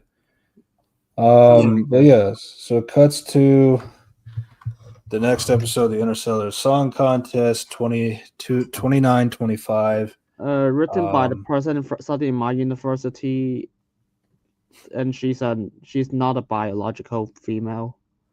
Let me just say that because I was so clear about how things are written, how the people write stuff in my university. Even before I watched this, I was like, okay, this episode is gonna be like about racism, capitalism, something like this. I was like, yeah. Yeah, I was gonna say let's ignore the writer's identity because I don't think it matters. It's just my biggest problem is they're a shit writer. Yeah, I mean, I just go in like expecting what themes they're gonna do.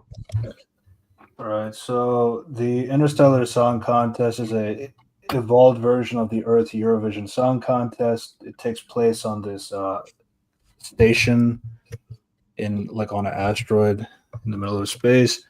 There are two terrorists from the planet Helia. They have horns.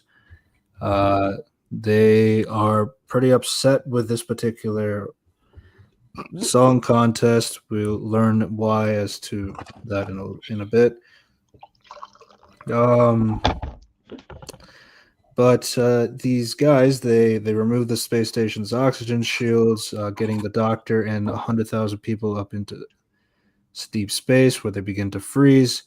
But they are caught in like the Mavity shield, so they're not truly dead yet. But yeah, so all hope seems lost. Belinda is alone with two other people.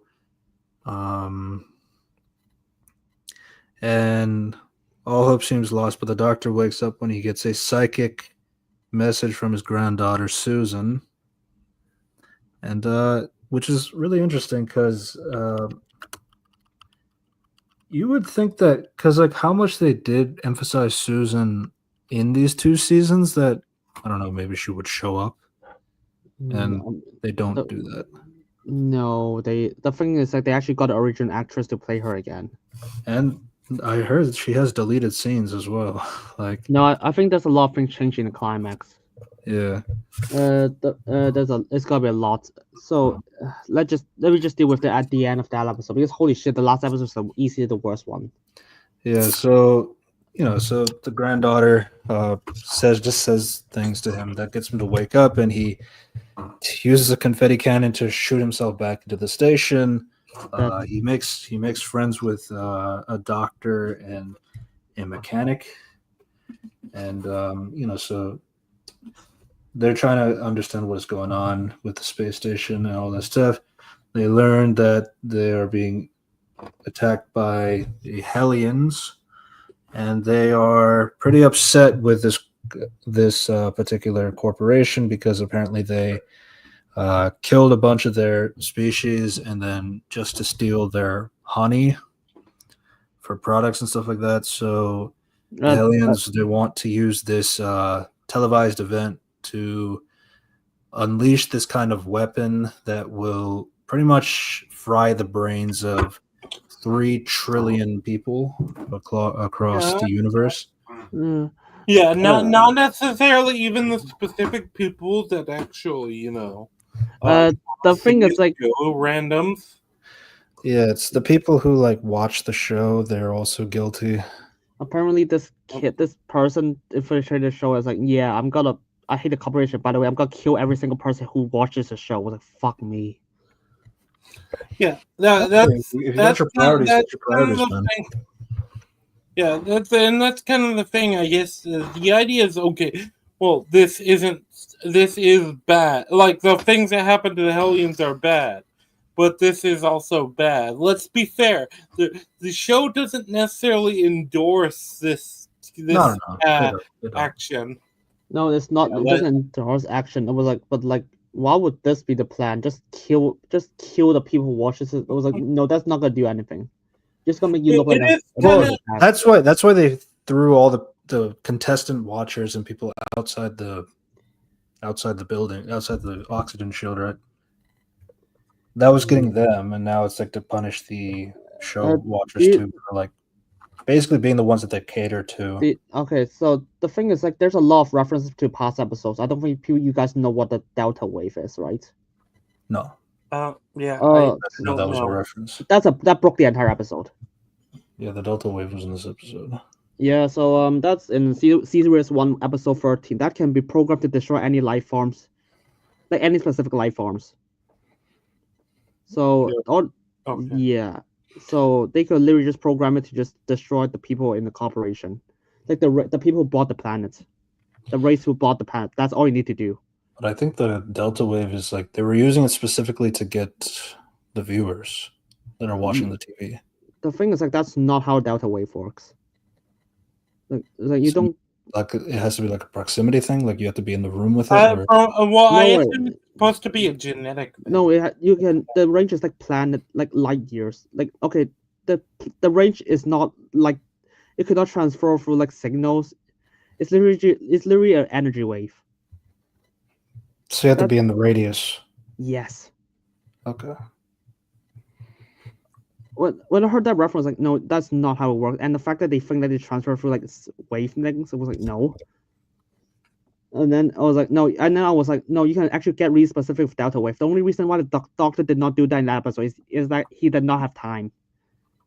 But if you plan that for years, you can easily just target the people who destroy your planet. Just drop it on the planet, and the people who bought your planet will die. That's all you need to do. You can target a certain kind of range.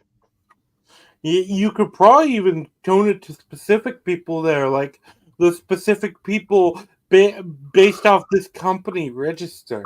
Like, I'd imagine. Yeah, because if you program like oh, here's the okay, let's just say the Gallifreyans, basically the Doctor's race, and the humans, and you target that only Gallifreyans can be killed, the humans will not be killed. That's how effective delta wave is. Yeah, the delta wave literally broke the entire episode because the writers just want a reference. Yeah. Yeah, so the doctor and the kid, they have a conversation, and because the doctor is upset that kid is trying to kill trillions of people, he says a lot of scary threats, kind of a thing, which Belinda hears and doesn't really recognize what she's hearing, that kind of stuff. And they eventually make their way up to his quarters, because there's not really that much to talk about. I mean, the main thing here and there was Cora, the other lady that was a main popular singer of the contest. It turns out she was also a alien as well. She cut off her own horns. There's not a lot, but at the same time, they fucked up the Doctor's character. I can tell you that much. Yeah. So the Doctor, he makes it up to where Kid and Wynn are, and he has a hologram which Kid tries to shoot at, but when he disappears, then he goes to the actual Delta thing and breaks it and all that stuff. Then he puts on a glove and he shocks Kid multiple times, and even with Susan's voice telling him to stop, he still continues to do it again and again until Belinda comes in, and then he stops. Yeah, the Doctor would never do that. But they charge us the thing is the Doctor encountered this situation all the time, and innocent people almost died. And the idea is he's angry that innocent people a lot of people died. But the thing is the Doctor would never get this angry yet. If there's a solution that he could find out, he would be like, yeah, it'll be calm, it'll be fine. I literally saved everyone. No one's dead yet. And he literally figured out a solution immediately to save all of them. The Doctor's rage is not that easy to explore. You have to done actually really, really, really fucked up things. Even that he would not be that mad. Unless you actually take him to the breaking points of you destroy So what they're trying to go for is the reason he's upset is that Kid almost killed trillions of people. And that's what upsets him in particular. Yeah, which is I get the idea. I really do, because I understand previous episodes have done that before. But they always have established that the Doctor can always figure out a way. The previous episode always established that the Doctor literally have no way of defeating them, and this is insane. Or they have a really personal connection. But the thing is no, this is not what happened in this episode. The Doctor has so many ways to just save all the people. And it was pretty easy. Yeah, it was no, the Doctor should not be this upset. I want to kill this guy. And yeah, that's what that was yeah, I was yeah, the Doctor is so off character in this scene. Yeah, I didn't know enough about the Doctor to know that way, but it did feel really weird how, well, because what I saw of the previous Doctor Who stuff, it seemed out of character. Okay, let's look at it. Go on. even in this series, it seemed a bit out of character. It seemed a bit overzealous. Okay, let's give you an example. In the last episode, the god tried to destroy all humanity, all the gods, or the entire. Okay, basically the universe. If we go by Doctor Who, if you know the logic of the Doctors. Yeah, that's what I meant. Like, yeah, he seemed like the type that avoids lethal force when possible. Yeah, he did not get mad in that episode, but this episode he got so mad. I was like, oh, okay. That was not how the Doctor is established. Like for you guys, it might not seem like, oh, this is bad, but it's like nothing. And I saw this, I was like, this is massively out of character. Yeah. And yeah, it felt massively out of character, but in general, I thought that the whole story of this episode was kind of just lame. It comes down to a very limited view of how a corporation would say they wouldn't want because the way they explain it is like the corporation took all the I don't even remember what the hell blossoms or something. But the plant.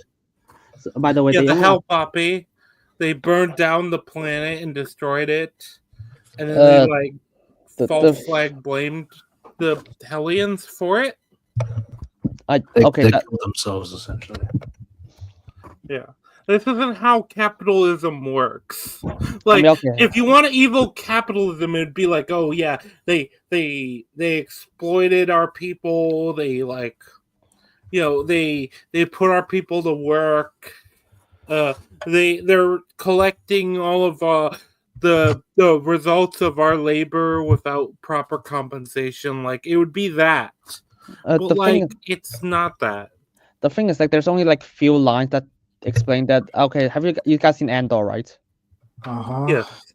Season basically the Gorman arc is it's basically the premise of this episode, but done a billion times better. Yeah, the Gorman arc is the good version of this. Yeah, one is shown over told. Yeah, and do you know what they told me? Because what they told is absolutely baffling. If there's no mistakes in the writing, it would be it will be really cartoonish, really one-sided, really black and white. But at the very least, it would not have any problems. It would just be really lame. But what they told me is the corporation bought the planet, including its population. Yeah. I was so confused why they use the word bought, because if you bought something, that means you're willing to sell it. No, not necessarily. I've bought things before that I'm not willing to sell. But why would you want to sell the planet? Okay, not just the planet, the people.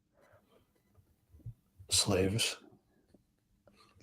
I was gonna say, yeah, you're at this point you're just talking resource. Yeah, people are a resource. This part is just it, because from what I understand, it doesn't matter how the corporation treats the people. But the thing is why would the bot was because I was so confused to use the word why would you say that the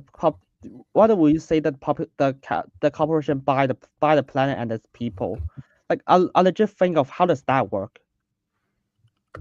Well, the Hellions are also hated across the universe. But they're just viewed as inferior scum, kind of a thing. And I was this is Doctor Who we're talking about.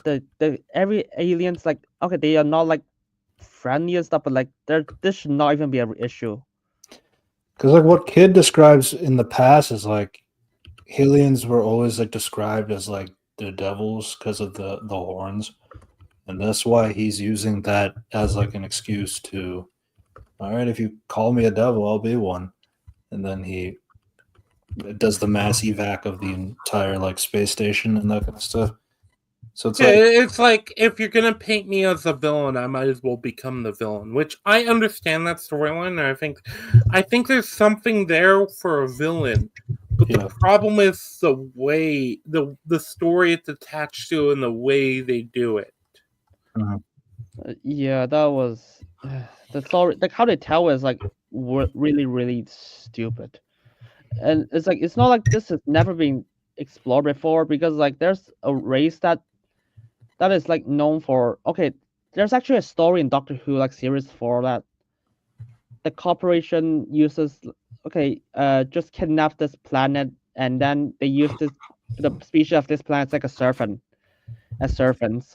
That is actually a Doctor Who story in series 4 during the good Russell T Davies era. But like there's a lot of exploration in that episode first. And like how are they the way they are and why they are believing that way. But like they're not there but even that they are not belittled, even though they are being tricked into thinking they are like the worker species. See, I think like a lot of my issues with like I think these episodes in particular is that I think some of these episodes have decent ideas in them. It's just that I feel like some of them would have made sense into like having the two-parters, like what Doctor Who used to have. So I would be bold enough to say I think most of these stories have interesting ideas attached to them, but it's the execution and sometimes it is the time. Like it's like it's also like the need to like be episodic, like every episode is different. Yeah, but like, I think that's a lesser issue. So Doctor Who used to have like in like the earlier seasons, especially like they would have like one-offs here and there, but then they'll also have like two-parters, three-parters here and there, and like it's just some of these ideas, especially when you're talking about like a society and like how they react and how what do they mean with the people. But the thing is, like, it's not impossible to do it in the one episode, the episodic episode, because it's been done before. It's just like I don't know. I felt like with this particular episode, it maybe could have benefited with one more episode related to it, but I mean, technically, they do have something that connects to the next episode, which is in the this is probably a good segue because we can talk about the bi-generation and then that. Okay, we're almost there. Basically, they do like after like they stop everything, and then the Doctor stops being mad. Then he's still thinking about the people that they saved the trillions of people, but they still haven't saved the 100,000 people that are in space. And then he's like, "Oh, like we have like the doctor and the engineer guy. So what we can do is like we'll like suck in every single person and put them in this like this regeneration chambers. Yeah, just do that 100,000 times. Okay. Yeah, sure. Yeah. It's like I guess if you have the time, that's a way to do it. They had the time. They did it all. They got everybody in, and that's the result. Yeah, to be honest, there's a lot of problems in this episode, but I'm just gonna skim through. Yeah, it does end with like Cora singing the song from her people, that kind of stuff. It's in an alien language. That's all right. And then there was like, oh, that's how you resolve. And by the way, I just want to mention that just the aliens having horns in Doctor Who is like really tame, but like I don't understand how you can feel them as a devil when there's literally Satan in Doctor Who. Well, yeah, I mean, to be fair, as Kid says, like you guys would treat us bad because I had horns, you calling us like the devils, that kind of thing. So it's like I can see it, like bigotry is bigotry at the end of the day. So I mean, there's a way to spin it. Yeah, but, there's a way to spin it, but I think that my problem is, I guess, for one thing, we don't have any like view of this. It's just all we have is like them telling us like, oh yeah, the Hellions are oppressed, and that's like it. They buy us. Yeah, sure. And then it's like, no, actually they did conquer us. I was like, okay, did they buy you or conquer you? Just pick one. Yeah, that's a thing. It's like, wait, did they conquer you? Because conquer and buying is different. Like, look, it's both bad when you're talking about human beings. Sure, I agree with that. But it is different things. Like, I'm not kidding. I was literally looking at a transcript. And it was like, they literally have those sentences side by side. I was like, no, they conquer you. No, they bought me. I was like, wait, which is it? You fuck. Not conquer, invade. Like when you buy something that's not invade.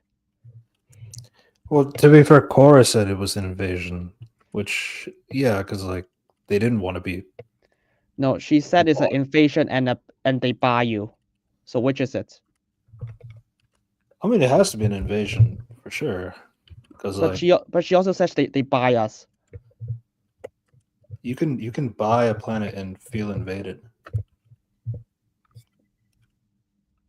Yeah, I mean, I guess that's the idea, but all I can think of is like, why would you word it like this?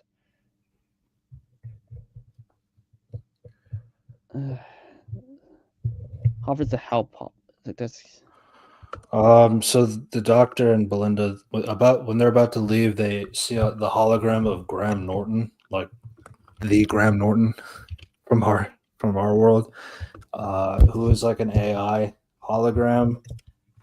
He gives information about Earth and like how the Earth has ended on May 24th, 2025, the day that Belinda left. And the TARDIS now has the energy from the Vindicators to go to that date. But as they go inside the doors, then an explosion happens, and they never explained that. Fuck. Nope. And then this is the one episode that has a mid-credit scene. They have Mrs. Flood get recovered as well from the engineer and Do you know what? So then she's like, my the brainstem is frozen. I have to get rid of the second one. Second one? What do you mean? Then she just turns yellow, and then she splits. Bigenerates, one might say. What the fuck?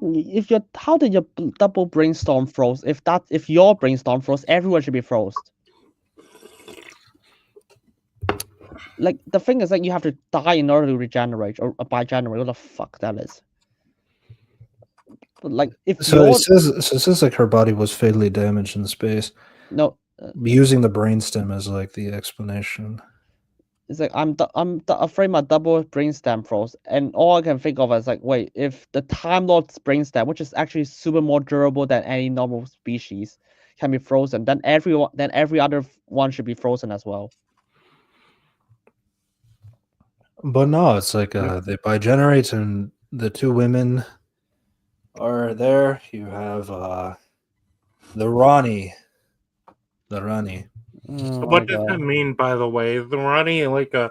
Rani I've been wondering that because Rani they use a name. Rani is like Hindi for queen. But the thing is like the Rani is like from the 4th Doctor era, 5th Doctor? Oh, okay. So I was wondering about this because the way it's one of those things where the way they treat it, where it's like she's calling herself like the Rani. It's like I'm thinking like, do you expect me to like know what that is? Or yeah, they do. Now this was a fan theory from season 1, like when they saw Mrs. Flood and she's just constantly talking to the camera every time. Fourth wall breaking, because like the show used to have fourth wall breaking, but it never was this overt with it. So that's why people speculated, oh, she must be the Rani. And then they cast Archie Punjabi, saying she's going to play the villain. Now, I mean, Archie is Indian, so it's like, yeah, the Rani makes sense. But like at the same time, this is the same franchise that had 2 white women as the Rani, so... The thing is, I was gonna say also that we know the Doctor at least. The thing is, like the Rani, it should not be mean anything because they're Gallifreyans. So it's like, yeah, that like you can legit cast a black person as a Rani, and that you can literally do that. It's just funny because it is a Hindi word, so. Yeah, you could basically cast anybody of any race because we know that Time Lords can regenerate through.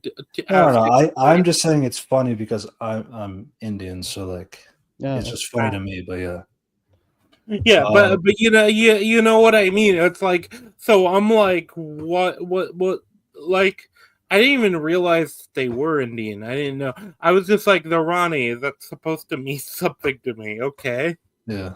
Yeah, that's the Time Lord stuff. Oh god, this is gonna be so stupid. The next episode, Wish World, WandaVision. Sorry, basically. Yeah. Yeah. Wish World. Which I think we can cover these 2 episodes as one. Okay, But this episode. Let's just skim through this because this episode largely means nothing. They're just people fucking around in this fake world.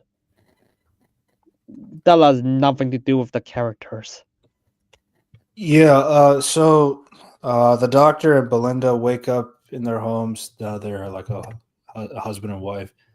I don't know why they did the kiss thing. That was not necessary. They clearly did not look comfortable doing it, but it is what it is. Yeah, so they're just going through this day. They have a daughter named Poppy, and they're visited by Ruby Sunday. Ruby Sunday is the only one who seems to remember life outside of this perfect world. But the Doctor, going by John Smith, he doesn't know what she's talking about. But there are some kinds of doubts here and there. But every time there's a doubt, a coffee mug, a mug breaks. That's the thing. That's kind of the big indicator. It's like much, yeah. coffee cups. Yeah. Yeah. So they just go along with their day, having a good time. You see Melanie, who's a neighbor, and all that stuff. They go to the unit office, which was just like a regular office now, not the thing. They have this funny bit where when like the Doctor's like, "You're a handsome guy," it's like, "You're a guy. How can you call me handsome? That's impossible." It's just really funny. How serious they took it. Do you know who Conrad? Oh my god, this is the episode that brings up Conrad Killer. In the background, Conrad is reading the story of the Doctor Who. Jesus Christ. Yeah. This episode is just WandaVision, the entire show condensed into one episode. Like, so basically, every mystery does not make any sense.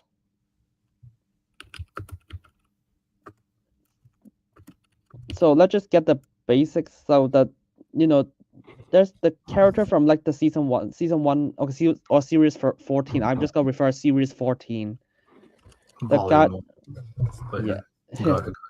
Rogue, the Rogue guy, come back for like 30 seconds, and he just like do not trust the tables. Tables don't work like that. And then they're like, oh, and then all the cups smash. What does that mean? After 2 episodes, I legit did not understand what is that. Why is that work? How does that work like that? So the reason, so when the Doctor looks at the table, and then he's saying that he's looking at the cups like that are on the table. He puts his own doubts, and he notices that the cups just go straight through the table to fall onto the ground. Like it doesn't like tilt over. So he puts it like in the middle of the table. Like there's no way it could fall off the table, but yet it falls straight to the ground. So tables don't work like that, basically. But and because they do not explain anything, so my question is, how the fuck did Rogue know that? How the fuck is Rogue here? Yeah, how is he here? How is he able to hack the system? He said he's like living in hell or something like that. Yeah, I think they have something to give him to do in like the episode afterwards, but like they cut him out at the very least. Rogue is the guy in the TV screen, not Conrad, the other white guy. The one who told him about the table thing. The tables, yeah. Okay, you do not know that because it's in the last season. Don't do that. He's in the last season. I was kind of. That's why I was like, who is that guy? You probably thought it was Conrad. You probably. I thought it was Conrad. Yeah, I was like, what is Conrad like informing him? Yeah. No. I thought it was part of a trap or something. Like, And then Rogue said, "I love you." That's how the Doctor just breaks the curse, like realize something is wrong. That's all you need. Yeah. It is really funny to me the way they portray Conrad's ideal world. It's a world where it's like a 1950s idealist world where like all of the women are housewives. Most of the women are housewives. All of the men are straight. All the women are, I assume, straight too. And then, like, anyone outside of that is just in a homeless camp. That was always weird. I think the way they say it is like, oh, because he can't see them. Everybody that's He can't see disabled. them. Yeah. Jesus everyone Christ. disabled. It was just so bizarre, and that was like the big dig. And The thing is, but Ruby gets to keep her memories. Why? Don't know. Don't know. The doctor says that too. She has doubts. Fuck all means to fuck all. Well, that's the thing. Yeah, I guess she's just immune to the memory thing because of reasons I don't know. Also, Susan briefly appears on screen. Means nothing. Oh my god. And yeah, that's a reveal. Do you want me to just quote, just like set the fucking what did the Ronnie said at the end? Holy shit. So, well, first, Belinda does get her husband arrested because he was casting doubts. And then Mrs. Flood also comes in to take her away because, well, you must have had some doubts to find somebody else having doubts. So that's why they're both arrested. Crazy logic, but okay.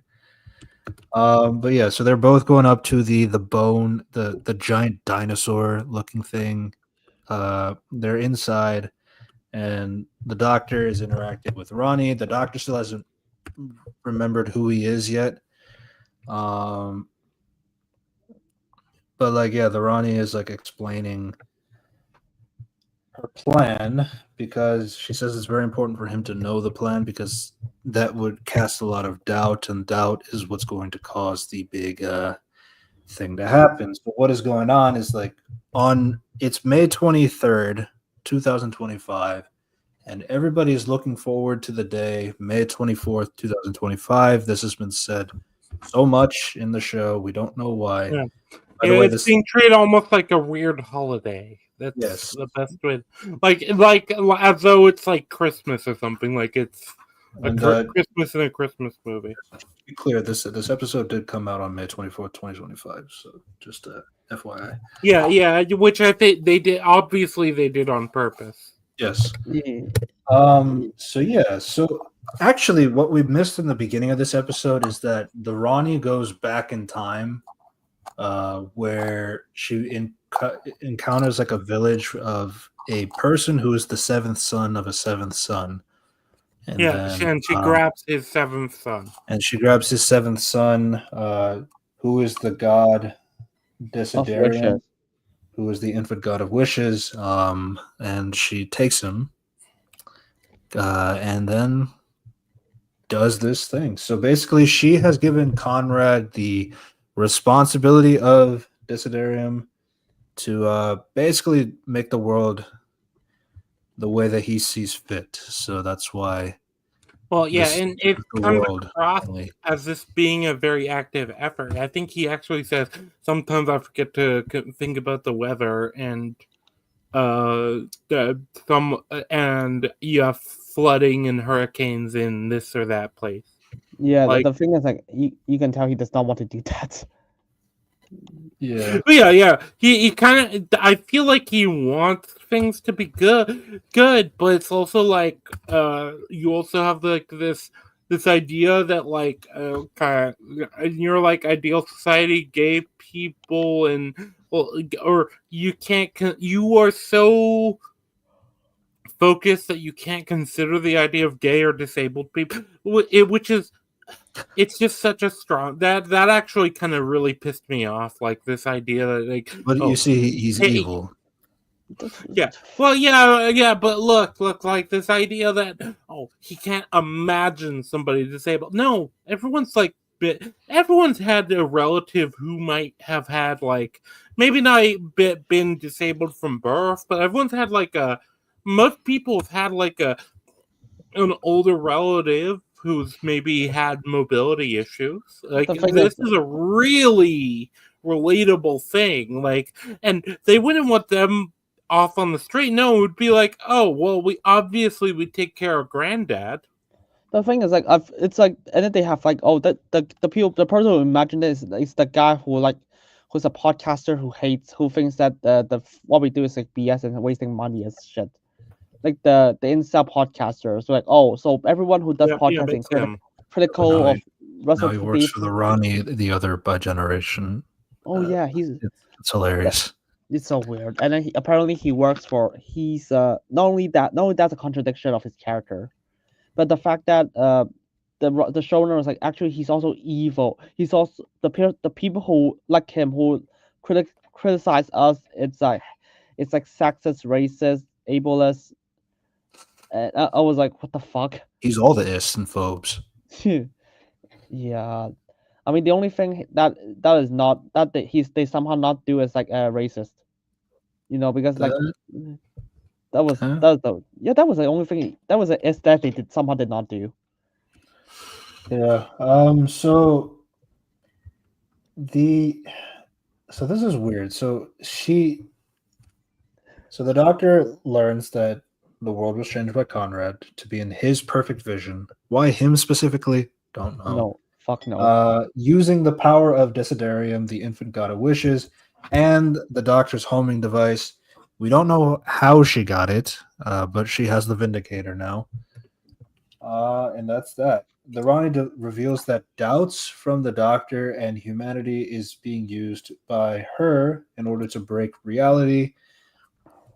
And the thing is, like, every time they go through this particular day, it resets back to May 23rd, 2025, the day before May 24th, because they actually want something that is in the Underverse, something called Omega. By the way, I need to Google that. I'm watching Omega is the founder of the Time Lords from an alternate dimension. Yeah. That was after the time of shower. That was not true at all. Just so you know, the Time of Child retcon that the Doctor is the one who created all the Time Lords. He's the first to ever exist. Omega, otherwise known as the Engineer. Yeah, he was from the. Yeah, and then one of the first Time Lords. He faced against the Sixth Doctor. Yeah. Yeah, I didn't know exactly who this was. I assumed it was like an old villain. The way they explained it as the first of the Time Lords. So one of the few episodes I'd seen, I think, was The Timeless Child. And so I was like, the first of the time, okay, so the woman that experimented on the random child? So I was really confused by the whole like Omega thing. It didn't make sense to me. But I assumed there was something I just didn't know, and I assumed he was an old villain. Yeah, he's from the older Doctor. Yeah. And by the way, there's a line that Ronnie and the Doctor used to be lovers. No, that was not true. You fuck. Thomas in chat has kind of a point, and this is actually what I tell people with all these franchises. Like for me, okay, what's canon for Star Wars? Even though I'm not a Star Wars fan, is like the sequels and not the sequels, the originals and prequels, because I kind of grew up with them, and then it's like Andor, and that's like the entire canon for me. Like as an example, and Doctor Who fans might have to like accept that. They might just have to be selective and say this is the cutoff point wherever I decide the cutoff point is. Yeah, you know what? Let's talk about this. I don't remember the Ronnie being the lover. No, it's not. I mean, the thing is, like, Ronnie never cares about it. Ronnie is like, yeah, just you, the Doctor and the Master, fuck her off. I'm just here to do my insanely evil experiments on things. The thing is that the Ron is a scientist. You can never tell based on the few episodes. Yeah, I had no idea who the Ronnie was or what they were. I was like, okay, it's just another Time Lord, I guess. Yeah, and it's like an evil woman. She's evil, and then apparently she just wants Cat's doubts to Apparently doubts is the reason why the world was destroyed. No fucking clue how does that work. They just say it, and that's how it works. Yeah, that's another thing. I was like, well, what does that mean? Like, how much that? Because I mean, Alex Jones exists in our world. I assume there's some equivalent of him in like Doctor Who world. Like, what level of doubt is necessary to like crack the fabric of the universe? Yeah, you need to doubt that would crack the fabric, and this is apparently they said that the god, this is like the most powerful god in history, like of all the gods. Like you've seen Lux, you've seen Maestro, you've seen like the toy maker, you've seen the Sutek. They all destroy universes. Yeah. And then they are more powerful than the Doctor, who can fucking destroy the multiverse. Like this has, yeah, you can literally. The thing is like this. What kind of doubt will be this powerful? This is absolutely insane mechanic. Yeah. So Omega, that's who Ronnie wants back to help essentially create new Gallifrey and stuff like that. She does want the Doctor to join and all that stuff in the ashes of Earth and all that stuff, the destruction of the planet. I guess like destroying Earth would get Gallifrey to come back or something like that. I don't know. That was just kind of like mumbo jumbo in the next episode. But yeah, so the Ronnie locks the Doctor out. The Doctor suddenly remembers who he is because they put clip shows of all the 14 Doctors and all that stuff before him and all that stuff. Yeah, and then the greatest there were two shots like that were interesting because like they put the ones from when the 13th Doctor was talking to like the War Doctor and not the one from his War Doctor episode. Oh, they do have a War Doctor, yeah. Yeah, John Hurt. Yeah, but like so she destroys the place, and then the world is starting to implode at the bottom. Everybody is dying. The Doctor falls. Do you know what? Do you know the explanation? And it cuts to black. Yeah, to be continued. It's like, and I was literally just talking about. They literally just did the Austin Power joke, unironically. You know the joke that, oh, I'm gonna lock him behind a really closed door. I'm not gonna look at it, and that hope that the mechanics inside the door will kill him. And then Miss Doctor Evil Jr., whatever the name is, just like, I have a gun. I could have just shoot him. Was like, yeah, why don't you just shoot him with a gun? She knew the Doctor's doubts. Yeah. Yeah. But yeah, so the next episode, the Reality War, pretty much starts off where it left off. But this time, while the Doctor's falling, a door opens up behind him, and it is the TVA. Oh my god, TVA! Oh, sorry, the Time Hotel. The Time Hotel, yes. Is this also a thing in like the series that existed before? It was in the episode before this season, Joy of the World. It was like a Christmas special. Yeah. Oh, okay. Yeah. And then they have this Time Hotel that can invite anyone to be in to left, which is like absolutely broken that somehow no one noticed. Yeah, it's functionally the TV, which all time there's no time at all in this place. Yeah, so Anita, she's from the special. She's here. She's just happy to see the Doctor again. She said that she was keeping an eye on him and like his stories, and it was hilarious because you see her opening a door and she just randomly sees like the second Doctor the 4th Doctor, the 15, the 10th Doctor. Like it's the show, like using clips from the old show is really funny. Whenever they do it, so that was just really funny to me.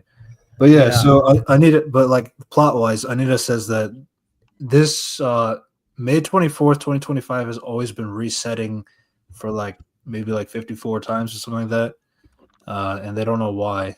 It just refuses to go to May 24th specifically. And then the Doctor uses that theory as like because the Rani is trying to stretch out May 23rd as much as possible to get what she wants, which is to release Omega, that kind of thing. So it's like a rubber band theory kind of a thing. That Omega thing. It's and apparently the thing to charge Wish God is this Vindicator, which has a power of 1 billion supernovas. That sounds impressive, but it's not. Like for a god, that is not impressive. That could not even destroy a galaxy. The gods can literally fuck over universes casually.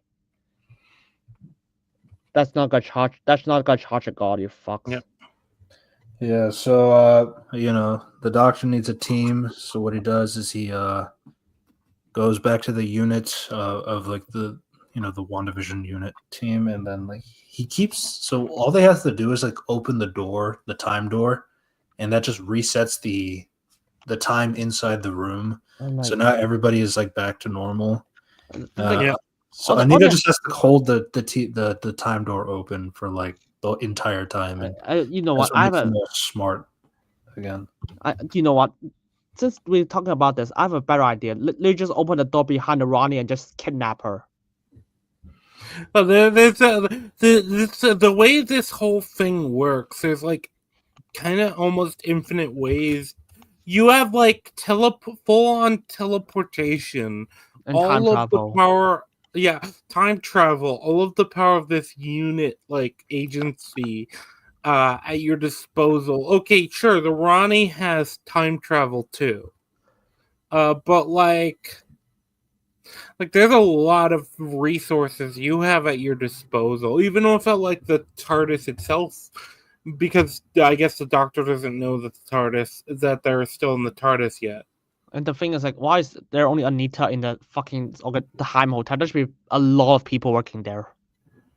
They should easily be able to help them to deal with the Ronnie. Yeah, I mean that's the thing too. It's like I think that this is another one of those things where I think the way the whole like conflict resolved, it didn't really feel satisfying at all to me. Also, why is it that with the action scene, because we're talking about the final episode, right? Yes. At this point, the action scene. Why is it that the unit building is almost like set up as though it's like a battleship bridge? You know, the only one who thought that felt like really weird and out of place for like. No, that's accurate. Yeah, no, but I was like, is this supposed to be like a ship? Because like they even frame it in terms of a bridge, and I'm like, but it's a building. Like it can't turn, it can't like maneuver. No. So they have that cannon out there. Like that laser thing, they do have like a way to spin the building essentially for the sake of using the cannon. But yeah, it's goofy, but like that is what they do. Yeah, that's really goofy if that's like the case, and it's like it's a 4-story building in terms of like using as a ship, but the rest of the like the other 27 floors down are like normal. It's funny. Yeah, no, that's even worse actually. It's like, okay, so like, yeah, you have this like skyscraper where the very top is like a battleship and like can turn the whole building, and like, I don't know, it took me out of. I'm like thinking like, why not just have like, okay, well, obviously this is a massive organization, so they have more than enough staff to like have turrets on like different floors and different levels and different like positions. because they obviously would, because this whole place is like meant to like combat alien invasions and shit. Yay! And let's not talk about how there's a billion ways to with the what's it called unit can just deal with like ships and stuff. But okay, fuck it. Let's just like, but no, let's just have this battle station shit. Yeah, it looked really stupid and silly. That's what I'm saying. And there's a. Do you want to know why did the date keep resetting itself? That's what we were talking about. The exact was it the Time Hotel specifically, or was it no? It thing that Ronnie's doing? The thing Ronnie's doing, that's the problem, because yeah, that's right. It was something Ronnie was doing. But the thing is, if the Ronnie's doing it, why the fuck are you shooting? Why the fuck do you even need to kill the doctor? That's not gonna do. Just reset the day all the time. Yeah. It's like, okay, what she says, she needs the same day to keep repeating itself so that it gets thinner and thinner and thinner until it snaps. Once it's broken, she can see underneath the skin of reality. I mean, that's not how the Doctor Who lore works, but it's like, fucks. At this point, who gives a shit? Yeah, okay, so the idea is she's like wearing down like this specific thread of reality until it snaps, and she's using until it reveals the Underverse, which is where the Omega lives. Yeah, the thing is, like, that's not how time works in Doctor Who, and I'm also 100% confident that I don't think this is where Omega actually is. If we watch old Who, but yeah, I'll watch it eventually. That's kind of that's my summer plan, at least. And the fact that okay, if you didn't notice, there's a line that's like, oh, we're stopping mid-air. It was like when Anita opened the time hotel door, the fucking place just stopped falling down. So basically, it can like pause time or something, or like at the very slow down time. How the fuck does that work? Like real time floating, I guess. Yeah, I mean, you just keep a door open and then everybody is like back to their intelligent selves, because intelligent, quote unquote, because like the door is open, the time stream's door is open, so that regular time is going through and not the made up one from Conrad. But yeah, so Ronnie teleports into unit, calling Doctor stupid. Because you could have ran away at any point in time, yet you come back only like a few miles away. So want to explain all her motivations? Holy shit! The Ronnies. So, okay, it's because the main thing that they talk about here is because like Belinda and Poppy, for example. So apparently Poppy is like the daughter of the Doctor, which was like a big deal to Ronnie in particular as a point, because there's no way that the Doctor could have had a daughter, because the Time Lords are sterile, so they can't have kids. Which just kind of goes back to that granddaughter, Susan. Yeah, but I'm guessing they're not actually literally grandfather granddaughter then. They retcon too much that I don't even care anymore. But it's like they're actually biological grandfather and stuff. But who's counting? Yeah. So that's kind of like. So that's why, because of this sterilization, they can't reproduce or make more of themselves. I mean, that's also why like the Doctor brings up, maybe that's why we bigenerate like later in the episode, because like we're just trying to survive, kind of a thing. For the Doctor in particular, but yeah. So Ronnie, she wants to use Omega as a gene bank to rebirth their race, essentially. Oh, you know what? Fuck it. That's not even. The Ronnie would never care about something like this, because she always like the experiment type. She would never want this. And suddenly she just like act like, I want to destroy the thing and just create Gallifrey for conquest. It's like, lol. I was like, dude, you got the character wrong. That's what the Master would do, not the Ronnie. She's a mad scientist. That's her motivation. That's who she is. Do you remember the Master's ring that was picked up at the end of the 60th anniversary. Yeah, the get-go. Nothing really happens with that. No, I don't even like. I guess the monster just got trapped in that tea forever. Wait. We just forgot the main thing that was really funny about this episode is that when the time stream door like opens, then suddenly Rose just shows up, and then the explanation is that Conrad could never imagine somebody as special as you. If anybody is not familiar, Rose is played by a trans actress, so that there you go. So Conrad is definitely an ist.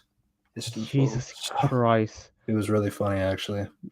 That was like the word. I've never seen someone as spiteful as Russell T Davis thinking something like this.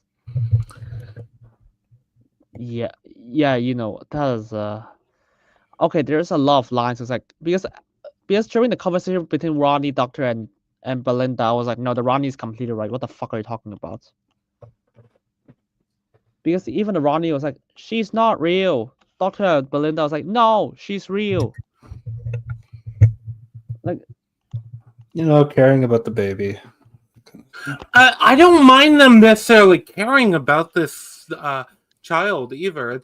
The problem is the extent they go with it, because like you have this like child that's like technically doesn't exist, never existed, haven't actually existed ever, but they're like made up of like hopes and dreams in a specific way, and then like they cease to exist, and the Doctor is told that they exist. The Doctor doesn't like remember necessarily that they existed. From what I remember, what I understand, it's just he's been told they existed, and so because of that, for one life, he's willing to risk all of the universe for. Okay, do you know what? Do you want to hear something really funny? This is a line I was like, you literally lift straight out of Multiverse of Madness. I'm genuinely sorry, but she's not real. She's made of hopes and dreams and wishes. Doctor, that is every child. I was like, my mind immediately goes to Multiverse of Madness. I was like, oh my god, do you actually? Because if there's a line in Multiverse of Madness, it's like when the Doctor Strange said, "Dude, Wanda, your kids are not real. They are made up. They are made up by you." And Wanda said, "Nah, that's what every mother does." Like, what the fuck are you lifting lines from that movie? I don't think it was a crazy line because like it did kind of flow in better because like Ronnie was like specifically, yeah. I mean, the child is made up of hopes and dreams. Like, isn't that every child though? Like, I don't know. I feel like it was a reasonable response. I feel like with Wanda's response in that one was not that reasonable because like how she was gonna go and kill anybody, and that's what anyone or mother would do. I mean, I guess, but like that wasn't really like what Strange was referring to. That's kind of like my interpretation of that. But yeah, it's weird. And then because here's the thing, I don't know how to say because there's a lot of lines that this conversation but for the sake of like time, I don't want to go through too much. But like Ronnie said, the species is aberrant. We're a biological dead, and there can never be another Gallifreyan child. That was not true at all because we've seen in previous episodes that they can actually make clones of Gallifreyans. So the idea is like he can't have sex with a human and expect a child to be Gallifreyan or anything like that. Yeah, because they can't have kids. It was like bullshit. That's why because like I don't know Susan that well, so I was just curious about what is the extent of the grandfather-granddaughter. I mean, Susan's like all the way back from the first Doctor, if I'm not mistaken. Yeah, it's like he's like in the first Doctor. She's like the first companion ever. Yeah. But the thing is, like, there's biological like children in Doctor Who, and they even clone the Doctor species before in the Doctor's Daughter, played by David Tennant's wife. Yeah, this just felt like weird. It felt like because, like I said, it's another one of those things I didn't have any lore on. I was like, oh, okay, is that true that this is like a new thing that's never happened? And then Unity is like, no, and I'm like, oh. The generic explosion didn't kill us, but it roasted us. Sterilized extension is taking a bit longer. That's all. The thing is like the reason why all the Time Lords dead is not specified in like okay, I know how they died once because of Time War, the Daleks, but the Doctor saved them. So do you know that how did people but the Master destroyed Gallifrey again? Yeah. Okay. They never said how. I think I've heard about this, and I think they said in the episode it was something about a genetic explosion. So I assume it's some kind of like targeted weird DNA thing. So that's what Doctor says. Sometimes I think that's what bi-generation is. A life form trying anything it can to survive. But the thing is, like cell mitosis, essentially. But like that was not shown because like the Doctor killed a lot of Time Lords before. Like the Daleks killed Time Lords before, and we've never seen bi-generation. If that's the case, everyone should be bi-generating.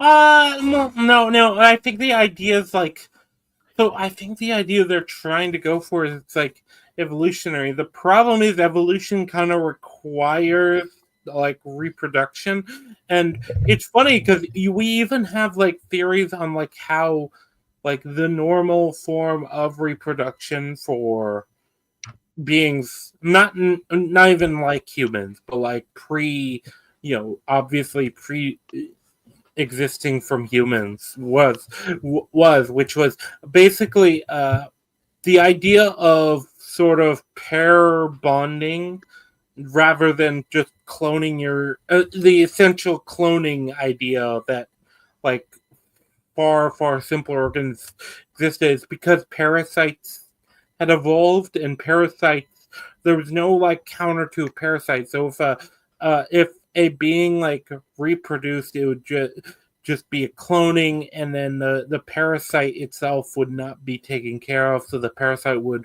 finish off with the original and then just move on to the other. I read something about this relatively recently, so I'm just going off memory, but so I might be entirely wrong. But basically, the idea is we evolved the idea of reproducing with a pair. Not even us, but like our far ancestors genetically, like our cellular ancestors. But basically, the idea was instead of using half of your material to make an exact clone of you are able to like. You use half your material. You use a portion of your material. The other being uses a portion of their material, and like that's kind of the idea. And it feels like bi-generation is a weird like treating it like an evolutionary thing. It's really weird.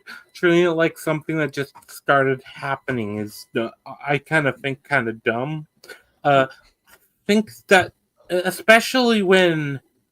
I don't know enough about like the regeneration of the Doctors and stuff. I just don't know the general lore, but it seems like one of those mechanics. Regeneration originally was just a concept because like after William Hartnell was like getting too old and he essentially like to the point where he can't play the role anymore and all this stuff and he passes away. So it was just a way of like having a new actor to come in and why the Doctor can have a new face. And that's just like the power. So like whenever the Doctor dies or they recast or anything like that, they can swap out with a new actor and that will be the same person just with a new face. So that's pretty much the concept of what Doctor Who has been going on this entire time. Even in the stuff with Ninth Doctor up until 13th Doctor. Then you have the 14th Doctor, who is played by David Tennant again. So that's something that's never been done before. And then you have the bi-generations thing that happens in the 60th anniversary, where instead of die, so he does get like shot in the chest and something like that. So he is starting the regeneration process again. But then this time, instead of dying, he splits with the 15th Doctor. And that's where it all started. Yeah, that was not explained well at all. Like not explained at all. They just like it's so rare. That's it. I mean, Russell does this thing and explains it in podcasts and stuff like That's Jesus Christ! Oh yeah, the time shrouded a person. That's why the person is wearing a cloak. Jesus Christ! Whoever wrote this can die. Yeah, no, and so the whole like bi-generation thing, it's Like one of okay, those things where I guess they're trying to give an explanation for why this mechanic exists. Is my understanding. I mean, they And doubled it down already seems with the Rangi also by generating as well. yeah, but the thing is like that's what regeneration is not. That's not how it works. If that's your explanation, like because we know that the regeneration works by if you almost die, if you die and you can regenerate, but you can still die during the regeneration cycle if you kill him during regeneration. okay. That makes sense. It's kind of like the Avatar. Yes, yeah, you're right. Essentially, Yep.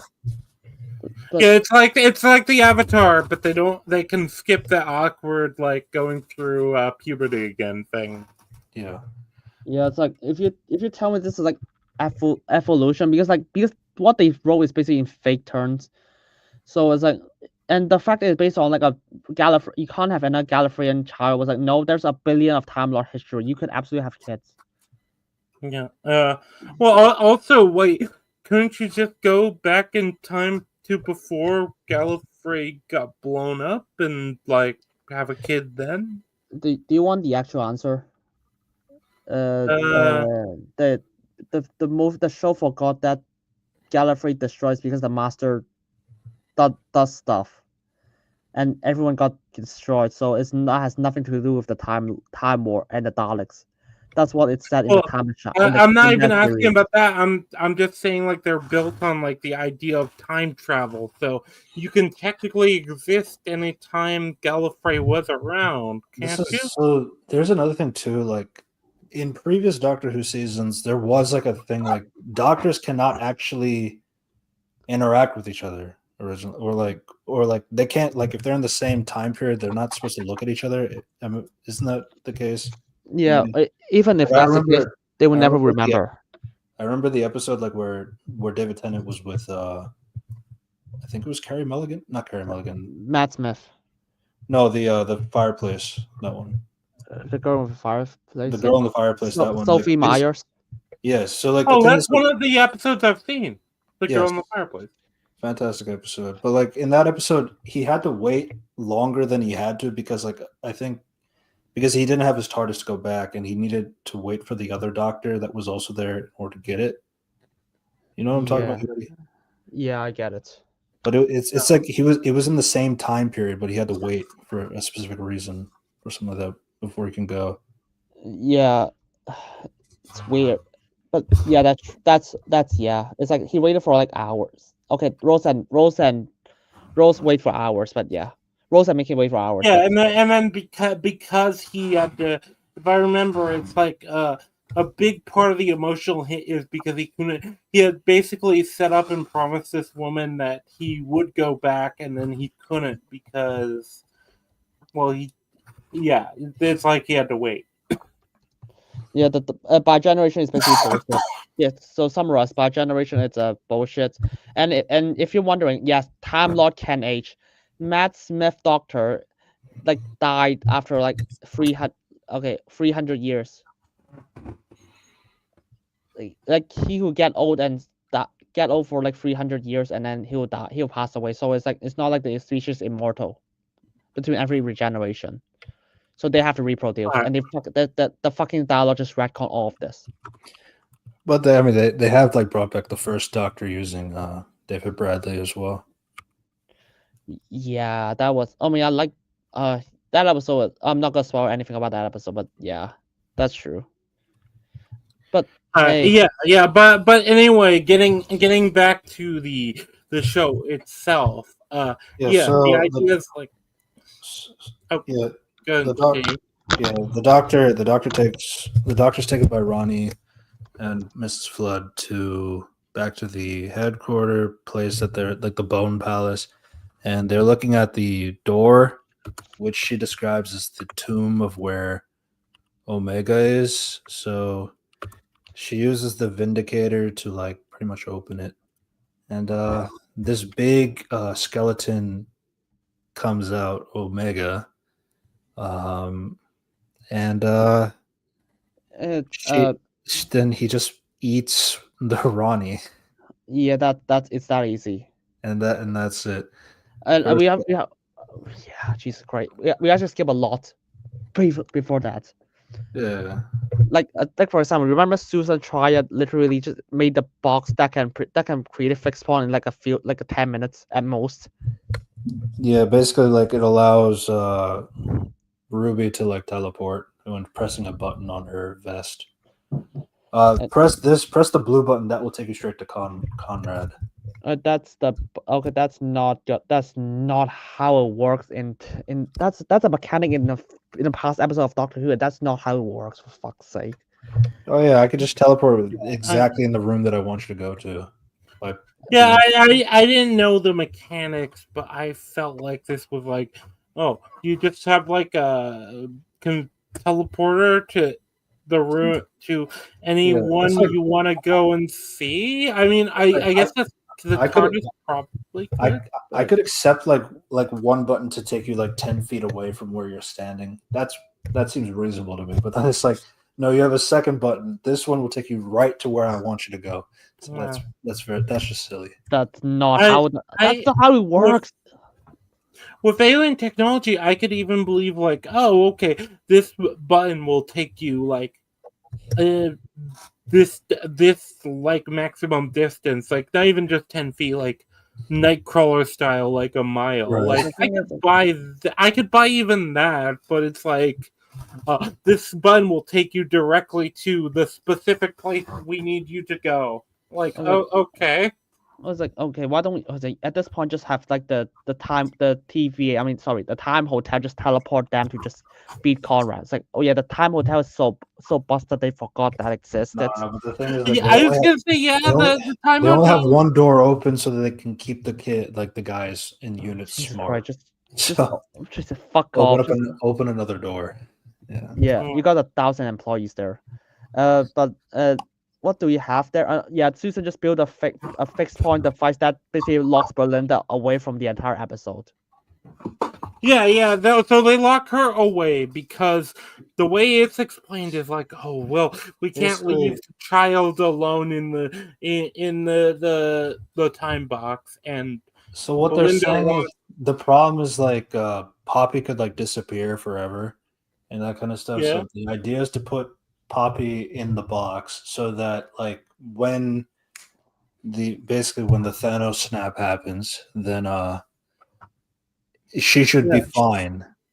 Theoretically, by the way, it's not confirmed. I was like, but okay, which I guess I was like fine with, and I was even fine with them sailing off Belinda because realistically, she doesn't really have a lot of skills that can help with this situation anyway.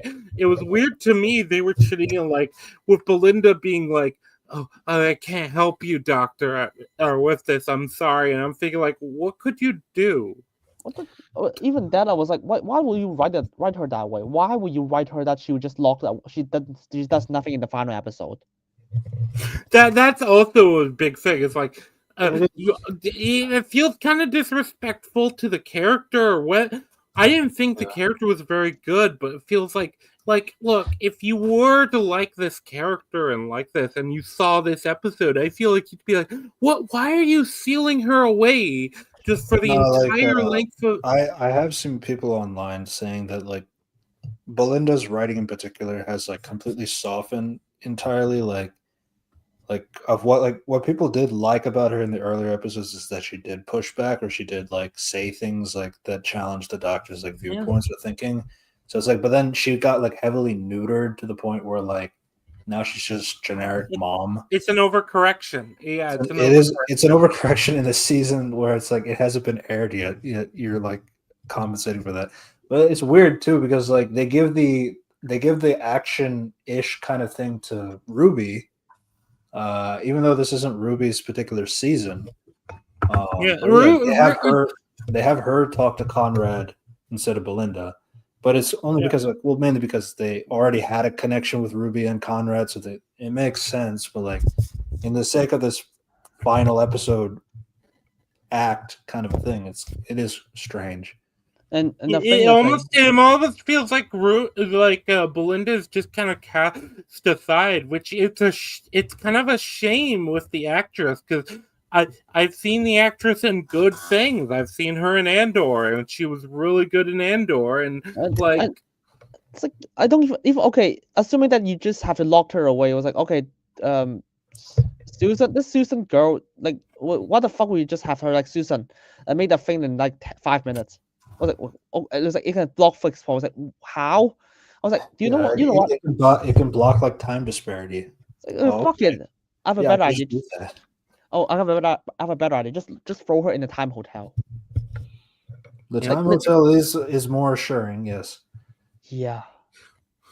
Yeah, well, the time hotel was even able to like avoid like being affected by this weird like tismy like universe. Like it seems to be able to resist the power of this specific god. It exists outside of space and time and space. So yeah.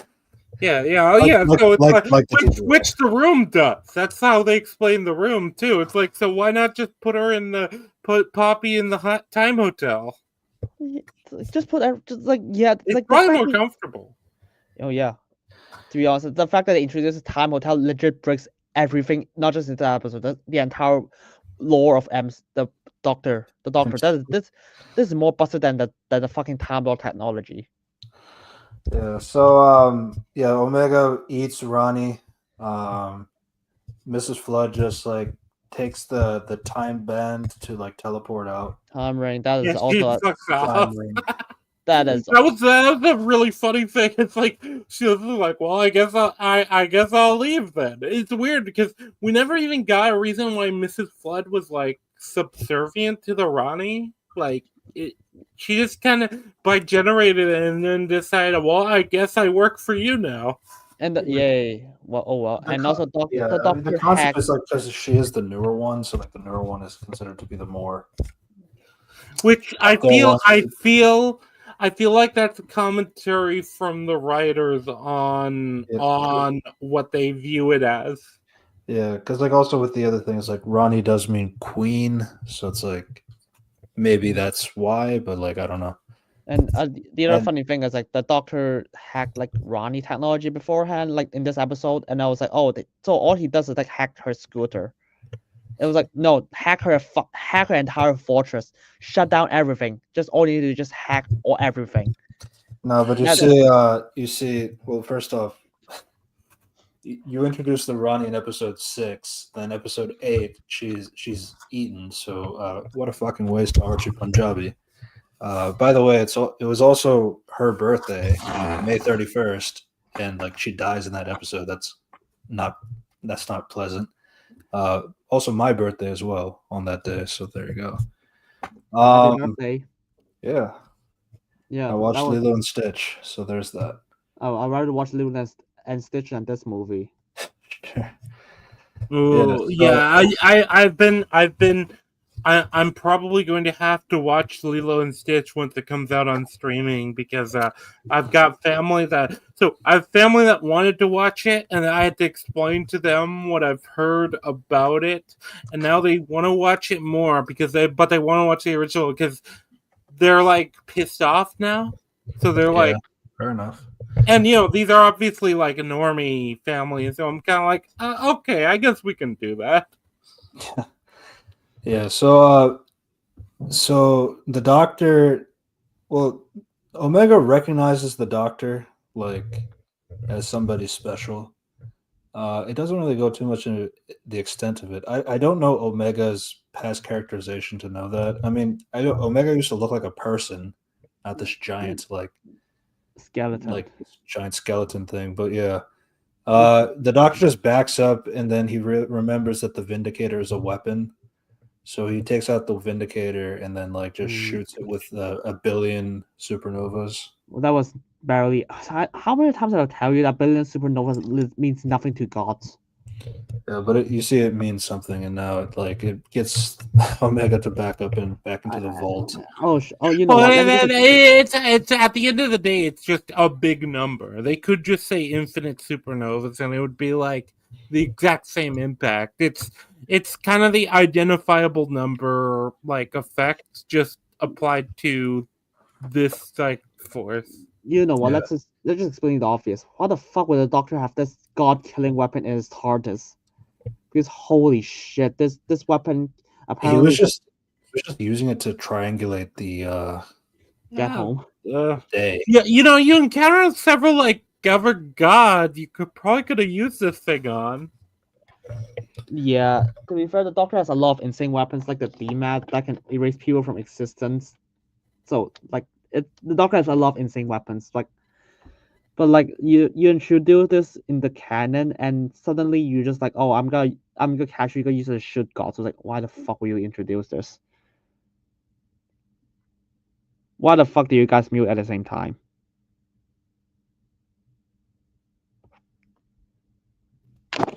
I hate when it does that. Yeah, funny thing is you and Rangi mute at the same time. Yeah, I think my mic just got disconnected, so I'm using my headset again. Yeah, so in the background, Ruby and Conrad Conrad are both talking essentially, and they have more to say since there is like some kind of relationship there. I mean, so something that Ruby talks about is like, you never talked about your dad. It's like, don't talk about my dad. Yeah, I was like, that kind of thing. So it's like, so she's just using that as a way to find some peace that like he just doesn't have any peace with himself and like anything like that. So when he tries to shoot her, she teleports towards the baby Desiderum, and then she makes the wish that I just wish Conrad to be happy. And then which this feels like almost like it's another one of those things where it feels like a correction. It's like, oh, we were a bit too harsh with Conrad. The Doctor wouldn't do that. Okay, well, instead of changing the episode, how about we just have it be like Ruby wishes this in the last minute? That's what it felt like to me.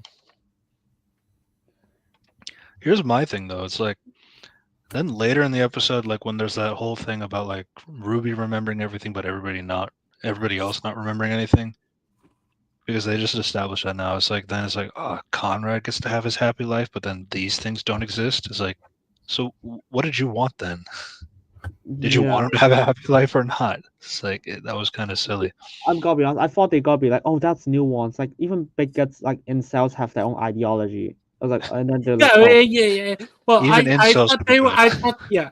Well, I thought the idea. So it's funny. There's almost like a meme about like the incel that actually like gets a crumb, and then like suddenly like changes completely because it's like, oh shit, I was like unhinged before. Like the incel that gets a girlfriend and suddenly like realizes they were absolutely unhinged. That is a thing that you could do, and you could even like make that interesting. It's also funny because like the season starts off with an incel, but the thing is that incel looked ugly.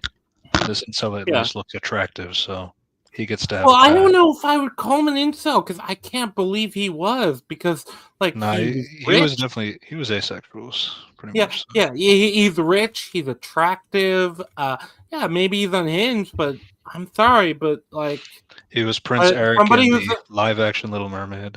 So yeah. Yeah, like look, this guy's gonna get chicks. He's probably gonna get men if he's interested too. Yeah. So that was like that. So that was the thing. It's like for Ruby and Conrad, it's like it's nice enough in this context because like on the other side of the battle is just the Doctor screaming as pointing a gun at Omega. Oh, by the way, this is remember how Russell T Davies said like we didn't want the sonic screwdriver to look like a gun because the stick anymore because it looks like a gun. Here's Doctor Who with a gun, like a literal gun, and it's like Jesus Christ. Well, yeah, it's like basically it's a gun. Even if you like assume it's like a clock hand, he's holding it like a gun. It looks It's also, I'm sorry, I don't even understand this. It's like, yeah, Yeah, guns. Yeah, you're using force against something. Yeah, making it look like a gun. There's a reason we have things look like guns. Yeah, but but the thing is, like the sonic screwdriver, like if you saw the Ronnie's screwdriver, it looked like a traditional sonic screwdriver of what it used to look like. But then, like the 15th Doctor, it looks more like a TV remote, and that's why like Russell he explained the reason why they changed the design is because like the sonic screwdriver felt like a gun. So it's like that's why they changed it, even though it's literally like a stick. It's a screwdriver basically. So it's like but I was then gonna it's say, just funny because the Vindicator is literally a gun, and yeah, that's fine. Is there a reason, by the way, why the Ronnie's screwdriver overpowered you? So the explanation is like the doctor intended for her to like copy her data and trick her to believing it overpowered his screwdriver. That was the reason, which is like breaks everything. Yeah, so his overpowered hers. In which case, I have the same question in reverse. I wanted you to win. Yeah. Basically, if that's the case, the doctor can literally just hack her entire fortress immediately. And also, here's another thing that breaks the story. What the fuck? Ruby literally have the weapon. Okay, the Ronnie literally have the thing called the God of Wishes. Just wish for Gallifrey to be back to her own will. That's all you need to do.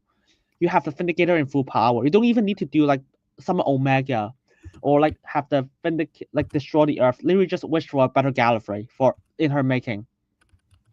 Right, Desiderum, yeah. Well, like yeah, that's all you need to do. You don't even need like, and then you can't really throw the logic of like, oh, like it might break reality. The thing is, like, what Conrad did is breaking reality. So yeah, that was. I guess like the only excuse I can give is like Conrad's wish is like he's still wishing for the same people to exist so that they're doing what he wants in his will, kind of a thing. So it's like, whereas like if you wish for Gallifrey to come back, it's like, you're bringing people back from that don't exist anymore because they're dead. So it's like we haven't seen anything of that extent, like if it can do that or not. But the thing is that this, yeah, they mentioned that sound like they attempted that because like they wanted Conrad to make his vision. Why? Don't know. No, and of course we have to remember the iconic line of last time: death plus death equals life. That's how they kill Sutek. So it's like, oh, God can bring people life, I guess. So I guess two deaths equals a life. Okay. Yeah, that's the finale of the last season. Yep. Yeah, man. I don't know if that math works. I've killed plenty of people, and then no one's come to life yet. Yeah, that's that's so, this is like the first half of this episode. By the way, the pacing is so off. Yeah. So the battle is won. Although, so they do go back just to check to see if Poppy is alive. Poppy is still alive even after this thing. The Doctor, Belinda, Poppy, and Ruby go back into the TARDIS. But so Ruby has the baby Desiderum there, and the Doctor makes a wish that the baby will live a normal life.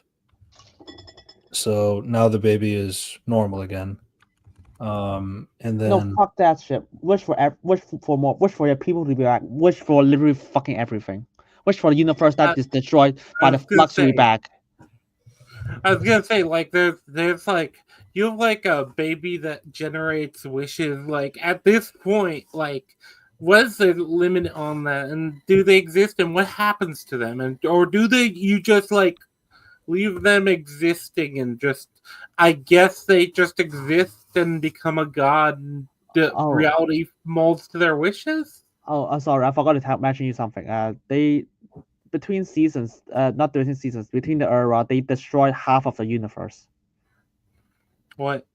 When did that happen? During the flux. How? 2 seasons ago. The flux. They drop the flux that can destroy time and space. The universe isn't destroyed. Wait.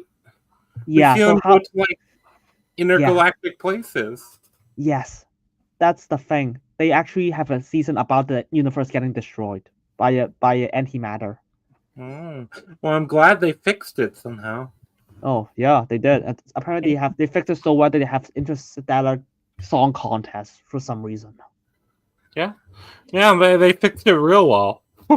Yeah, I don't know what that even means for the universe to be destroyed outside of Earth. I guess the universe is Earth, so yeah. Oh yeah, that's true. That was satisfying. That was completely forgotten. But yeah. For this episode, to be fair, like they did wish for Desiderum to like bring everything back to normal. So yeah, like maybe that extends to everything is back to normal. Gallifrey might be back now. You don't know. That's a good question. What does that mean? Like we will never know, and I actually would rather not. It's like that's kind of my other thing. Would the baby interpret like what does it mean, or is it based on the person like who made the wish? Like it has to be. Oh yeah, the way it framed it with Conrad, where he said like sometimes I forget to think about the weather. So I guess it is literally the person. The person, yeah. Yeah, the person. Jesus Christ. Yeah. But it's like I want everything back to normal. It's like everything could be a lot of things. Do you want to talk about how those bone dinosaurs were created? I forgot to mention that. Holy shit. Yeah, I think it was they fed off something. I can't remember. But yeah, yeah, so they are like the bone guards, and apparently they okay, oh my god, I need to remember, like apparently because of give me a sec, I need to find the quote. I hate this episode. There's so much bullshit in this episode. But let's see. So where the fuck are those bone stuff? Those bone palace, bone beasts. Oh, creatures from the underworld. Because when two realities collide, it creates friction, and the friction creates these excitated atoms that summons the bone beast. They are like antibodies. They sort of graze, feeding off the atoms, cleaning up the world. Now one more thing. And then they go for Poppy. Because apparently she's like the only thing. Vaguely like they seem to feed off like excess atoms and stuff. That's the idea, I guess. And yeah, Poppy, I guess, is just like some being that just exists because I don't know, there's some wish and like I don't know how Poppy exists, but yeah, after Poppy gets out of the room, everyone remembers her. Everyone seems to celebrate this, and then we get into the TARDIS. They put her into like a carriage, and they start planning, and everything seems to be right, and then just suddenly, like the baby ceases to exist, and Ruby's the only one who notices that anything's changed. Okay, Ruby just exists outside of space and by the way, this is the time where this is where they hit reshoot for this episode. Well, it's annoying, right? Because I feel like this entire like second half of the episode just felt like a waste of my time. It felt like meaningless in general. It felt like. Am I the only one who thinks that? No, everyone hates this sequence. No one likes this. Like even people who love Doctor Who was like, no, I hate the second half of this episode. I'll legit talk to everyone. Yeah, it's so kind of like such a waste of time. It's so drawn out. I feel like it's ironically there's not too much to say about it. And that okay, actually I do have a lot to say about this when it comes to lore. Yeah. So first, I mean, outside of my perspective, specifically as somebody new to the series. So they go back outside into units. Belinda and the doctor like very, very cheery, like yeah, we'll go everywhere now. Finally, you're accepting of this. You've been talking about wanting to go home, and now you're willing to go on adventures with me. Now we can go to Neptune. All right, cool. Yeah, we can take her to Neptune. There's also this new planet called New Delhi, so it's like okay, cool, I guess. Yeah, so they go back to Una just to say their goodbyes, and then Ruby, not understanding anything. And then like, well, there was a little bit of a thing like Ruby getting jealous of Belinda a little bit, which not enough of that. That would have been interesting. But like, so she does talk about like, oh, like, and then this is where we talked about that line before, like where, so Conrad gets to have his happy ending, but Poppy is gone. It's like, wait, so did you want him to have the happy ending or not? Like, that's the problem. That's the thing I didn't understand. And also, we forgot a scene because like Anita was like, "Yeah, I have to go now," and she was like, "By the way, the boss." My planet needs me. Yeah, and the boss needs you. The boss, remember the boss from the Star Beast? Dun dun dun. She's actually controlling the TVA, like Kang. So like the doctor cryptic, but there's nothing to that. No, but oh well. They got Russell T Davies is gonna announce that season 3 is gonna be inspired by Loki, because of Kang. The boss is just Kang who controls the TVA, the Time Hotel. Yeah, I don't know. Like I said, with this whole thing though, because it becomes just like about Poppy and the whole like story at this point. It becomes about first convincing the Doctor and everyone that Poppy even existed. And it's like some of it's coming from like, so the Doctor's saying like you're just mixing your memories up from like prior to reality, because in season 1 the space babies, they were like from that episode, like the very first episode of season 1. Yeah, the Ruby is the one like, so he's just saying like, oh, you're just probably mixing up your memories or something like that. But then like Ruby is like also talking about like how it's like how do you, none of you remember, like she has an individual, like, do you remember this little girl? It's like, no. But then like she goes to one of them and she said, yeah, I remember like making a door. It's like, yeah, who'd you do it for? And then they're starting to remember there's some gaps in the memories. And then Ruby goes back and like talks about like, well, the thing is like the Doctor, he has always like gone back to like save somebody from existence, or like there's like probably some holes, or like it's like because there are some things that are not lining up. Like for example, like teal is like more blue now. This person who died is now alive, things like that. So there's like things that didn't, because reality has shifted and it's not perfectly back to normal. That's usually how it works. Mavity is still Mavity. Things like that. Yeah. But then in that conversation, lots of flashbacks, lots of flashbacks. It's like you saved me because like I was gonna die, but then you saved me from the goblins so I wouldn't be out of existence, that kind of thing. And then Belinda also talks about the story about like how she was also saved by the Doctor like throughout her life. And we are your kids. Like I've known you since birth, essentially, and it's like all of us, we're all basically your children. Okay, what the fuck? That felt very ham-fisted. I feel like if you wanted to make this like a message, you need to go a lot. That's why it's awkward why Susan is missing. The thing is like, okay, the Doctor's children is actually it's actually a thing in Doctor Who series 4, which is like they call it the Doctor's children because the thing is the reason why they call the Doctor's child is because they are the companions of the Doctor and they are willing to fight to defend the Earth. Yeah, I think it was probably referencing something. There was probably something you could, but that's the thing with this type of show. And I'll probably give this as my like final thoughts because my time. I'm sorry, given I kind of forced myself onto this show, but my time is running out a bit. Yeah, because like there's a lot of things I had to go through when it comes to lore in this section. It's like, holy shit. Yeah, but my final thoughts on it is like, so you have that. You said you're heading out. Then, I didn't catch that. I have a prior engagement. If I don't do this, I won't eat. Yeah. Yeah, I've got to eat at some point this evening. So. Yeah, me too. So I'm also trying to get. Yeah. I'm trying to just rush my thoughts. It is, and a lot of it is like.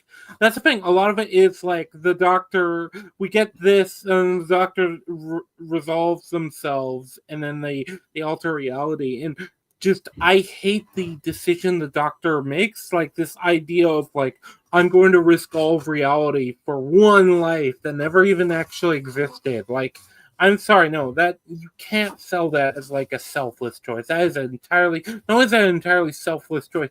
You are risking all of reality, all of time. But here's here's the problem with that. It's like once he does do that decision, we'll talk about who he's speaking to. Like probably after when Rangi heads up, but like after he does that decision, then he goes back, and then we learn that Poppy was always the daughter of Belinda.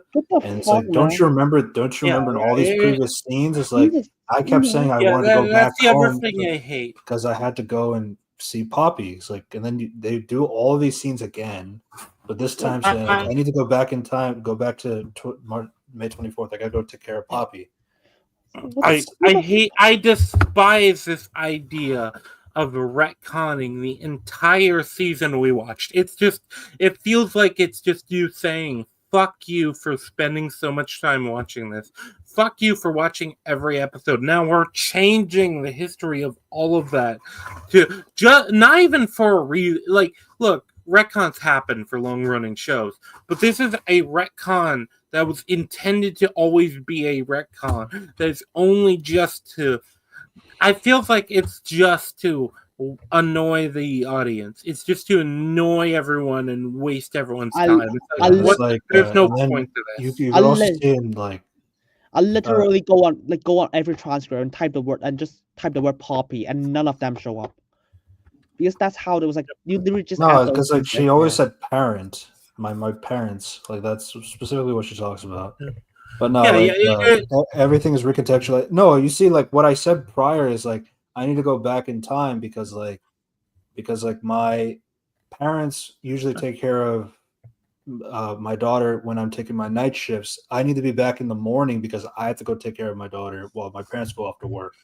That's what. Also, that's what I was saying. It's gaslighting, but yeah. But also, like, what do you mean? We're dealing with time travel. You have infinite time. And the thing is, like, okay, here's the thing. They broke the Doctor Who law because the Doctor is a fucking causal being. That's like Daredevil when you forgot that he has radar sense. That's like Spider-Man. You forgot he can climb walls and spider sense. They literally forgot that Doctor has superpowers. There's no way he will forget any of this. If time changes, he will fucking remember this. But the thing is, because I think I've heard even that he's like immune to like time. There's no way fuckery. There's reality fuckery. Yeah, that's a Doctor. You could not erase him from time. You could not fuck his memory. But they had to do the WandaVision. No, that's it. Yeah. But yeah. You guys. I'm fine to continue. I'll probably pop off because I feel like there's not much more I could say because I haven't watched any of the. Because we're gonna start delving into like we're gonna start delving into the past. Yeah. A lot of the past stuff just doesn't mean anything to me. Thank you very much though for letting me on. I hope I wasn't imposing too much, especially because I feel bad that I'm leaving a bit early. No, it's totally fine, man. I mean, I say early. It's 3.5 hours. It's fine. No, we definitely appreciate like having a mix of like the high experience, medium experience, low experience. But like I think it's just fair. Like a lot of people just jump into a TV show here and there. I think it represents everybody that could possibly watch the TV show. So and you brought in a lot of insight here and there about some things that I didn't think about, especially with our current military aspect, but like things like that. But it was a good discussion. Yeah, it's a good discussion. I hope I added something. Thank you very much for anyone watching. I hope you continue to watch these guys. My channel, I believe, is already linked in the title. But yeah, Rangi Nui. I do gameplay stuff, and then I also occasionally cover anime stuff. So check me out if you're interested in that stuff. Yeah. Subscribe to Rangi. All the links are in the description down below. And we'll see him next time. Goodbye, Rangi. Yeah, I seem to be one of your most regular guests at this point. Yeah, it's you in operation.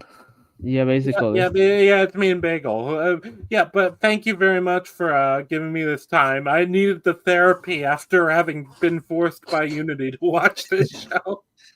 Hey, yeah. But it's fine. To be fair, you said you want to watch it with me. Yeah, I saw that no one else wanted to, and I was kind of like, I'll give it a try. Hey, yeah, but I'll pop out now. See ya. All right. See ya. Anyway, oh my god. So where have you left? Okay, so now he's like, after like that heartfelt speech about like we're all your children, that Jesus kind of thing. Christ. He goes back to the TARDIS, and then he takes a second to think about it. Damn, I really like this face though. So the fuck is that shit? Well, that means like whatever he's going to do, he has to give up his. He has to regenerate. Essentially, he has to give up a lot of power or something. So, in the middle of this discussion, suddenly, the 13th Doctor just appeared, and Jodie Whittaker comes back, and it's like, "What are you doing?" And it's like, "Oh, I'm not going to be able to convince you to not do this." So yeah, that's pretty much the extent of their conversation. And then you have like your little "I love you, Doctor." I've never said that. Maybe I should say that to Yaz. You Fuck never off. do. Appealing to the Yaz 13 shippers. The thing is like so what they made this like, so this is like a fixed point now. So the Doctor could never say it because it's a fixed point. If they do it, they got fuck the reality over. That's what they established now. Fuck off. And also the fact that it's because if they bring other Doctors back, they gotta be pissed off if they did it. Yeah, no, like I mean, like they can't even. She doesn't even know how to explain like why is she here. I don't know. Like I don't know, she's just dead. That's and then it's clear they just want someone to talk to, and it's like, oh, actually, you know what? Combine this and this, basically science gibberish. Dude, I swear, like when I saw that TARDIS like outside in the front, like in the lawn, I really thought that was gonna be David Tennant, but then it was Belinda. Oh I think they framed it that way intentionally. Like when the TARDIS was outside in the neighborhood, like I thought he was like wait, he just talked to 13th Doctor. He's gonna talk to the 14th Doctor now. It's like that's pretty silly. But no, they didn't do that. Speaking of which, where the fuck is the 14th Doctor for these 2 episodes? Holy shit. Yeah. That was and okay, do you want to know the motivation? It's like, okay, I don't know how did Ruby remembers it. She's the one remembering it. They just do that the entire season. Like she just knows she's just unaffected by any alter reality things. Jesus. Just cause. And then they were like, oh, remember this. And then he's like, Doctor was like, oh shit, I remember. Everyone just remembers for no reason. And then I was like, oh, I'm gonna save the kid. And how do I do it? By combining Time Lord energy and blow up Shoulder during the time vortex, it will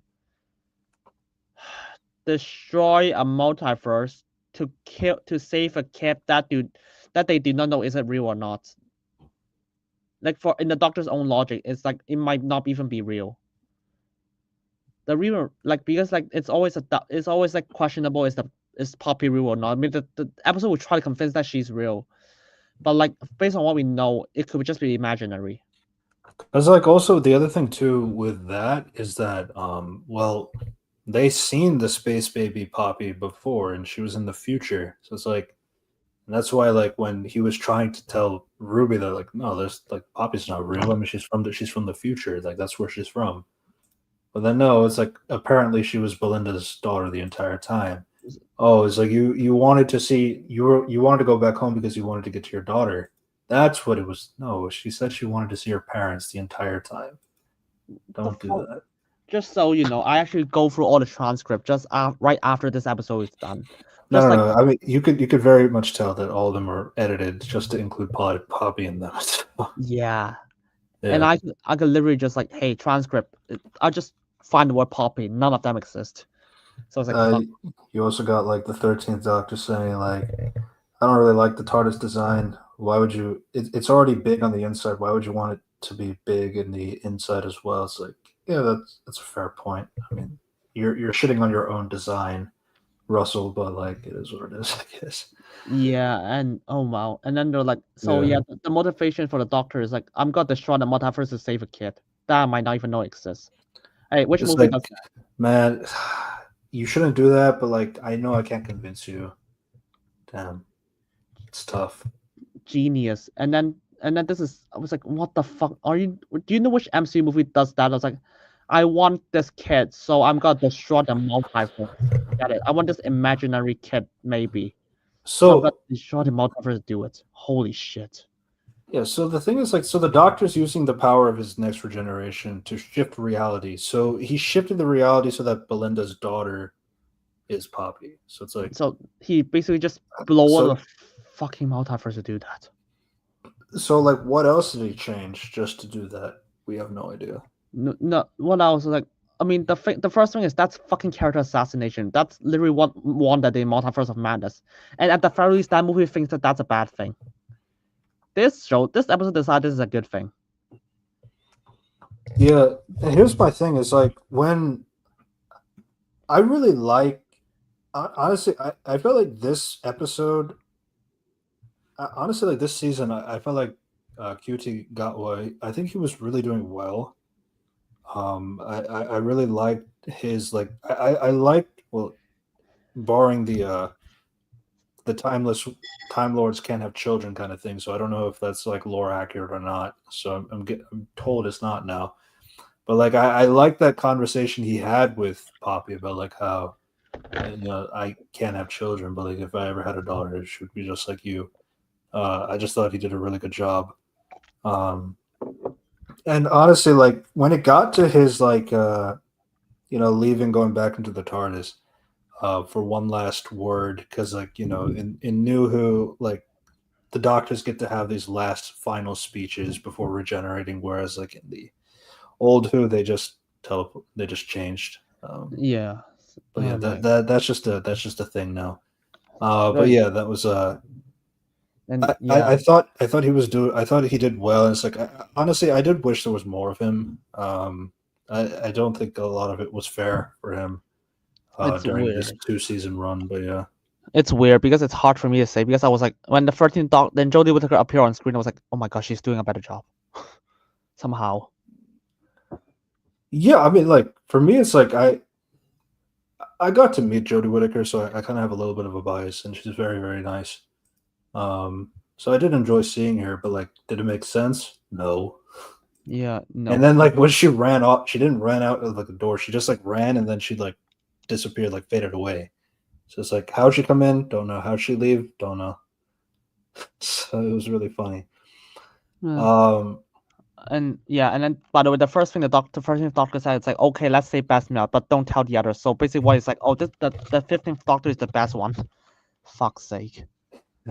And also, here's a quote that I was not kidding when they said they destroyed the multiverse. Okay, it's not even the multiverse; it's even more. Honestly, I feel like they picked the 13th Doctor mainly because she's the one Doctor who would say, "Yeah, this is not a great idea, but you do you." Like the 12th Doctor would not do that. No, the 12th, 11th, 10th, 9th never do that. They would never tell him to do that. It's like if you rupture the Doctor, that's like, it's not great, but like, I guess. Like, because if they have like Matt Smith, Peter Capaldi, David Tennant, they will, like, everyone will be pissed off if they tell him to. I quote, "If you rupture the time vortex, you could destroy the whole of creation." It's like, that's not just multiverse at this point. That's like literally everything, that every dimension and shit. Holy shit! It was like, why would you encourage him to do that? Yeah. And so yeah, the motivation is the Doctor destroyed the multiverse to save a kid. A kid that he didn't know if that would actually work or not. I don't even should I say that this is massive character assassination?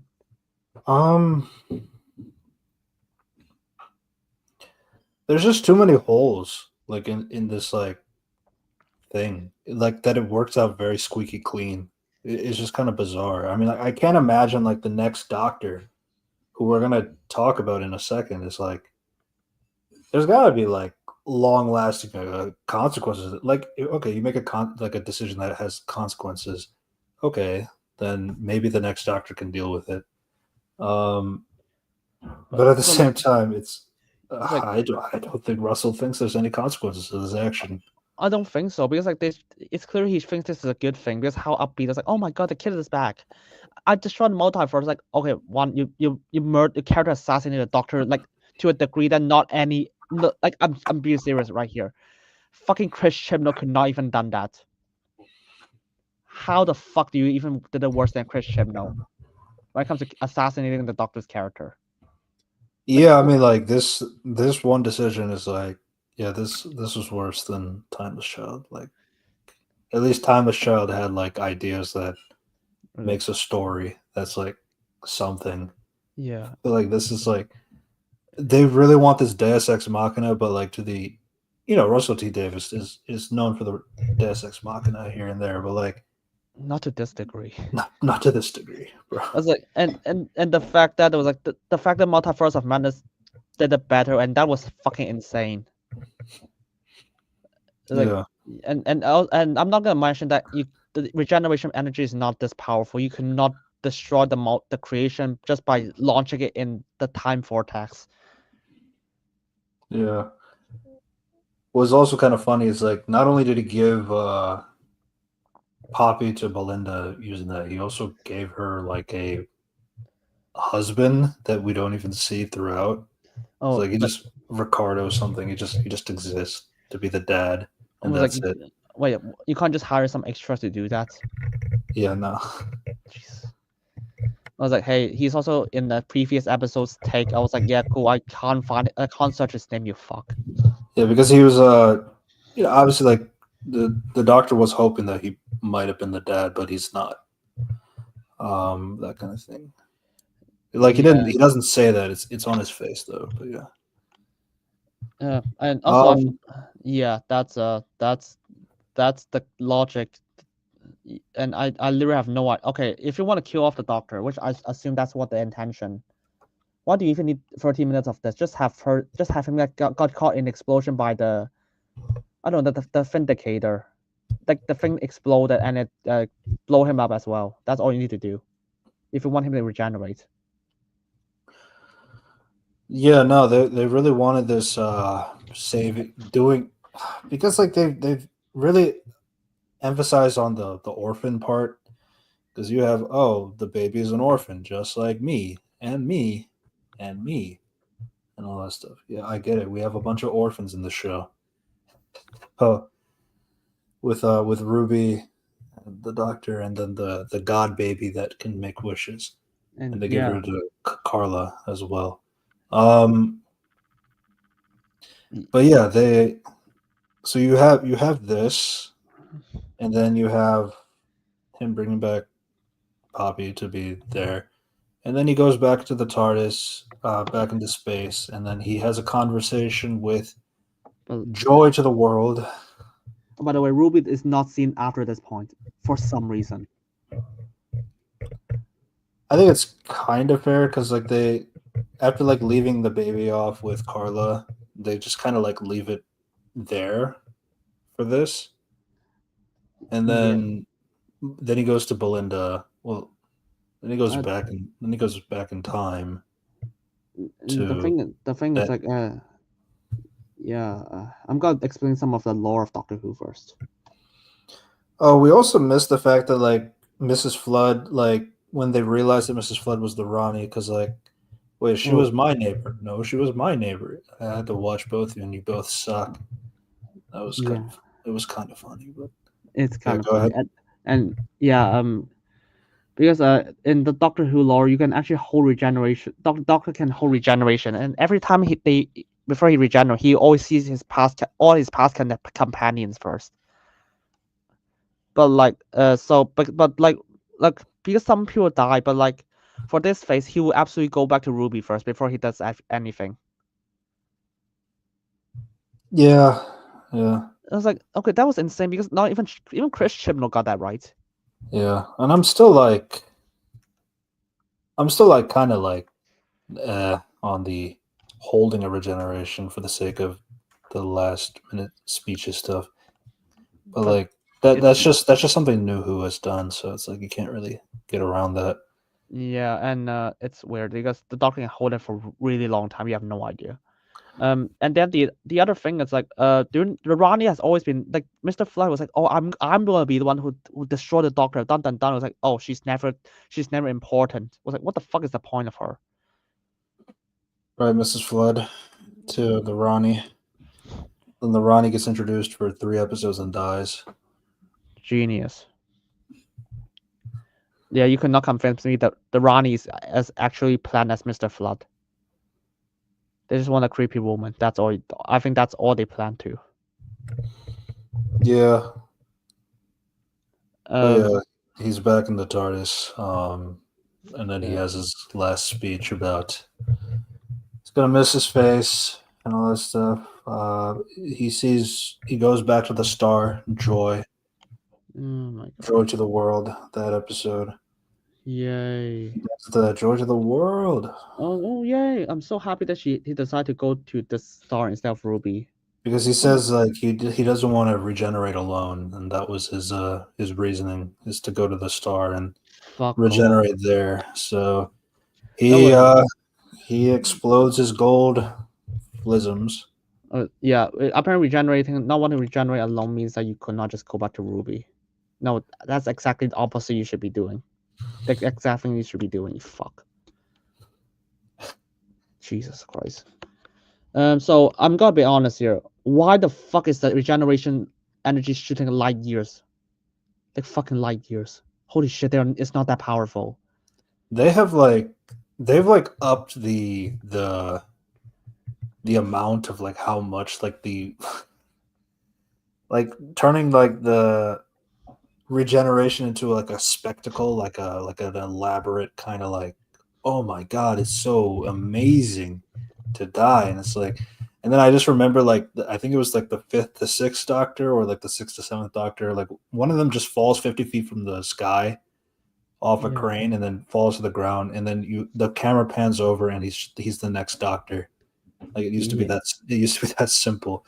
7th to 8th, the 7th Doctor gets shot by guns, and that's how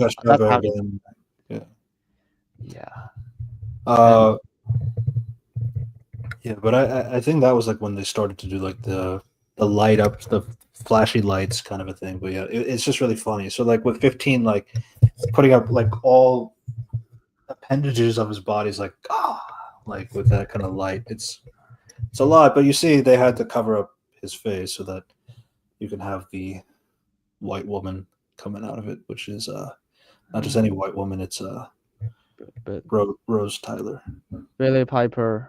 Oh god, I read so much behind the scenes stuff. Holy shit.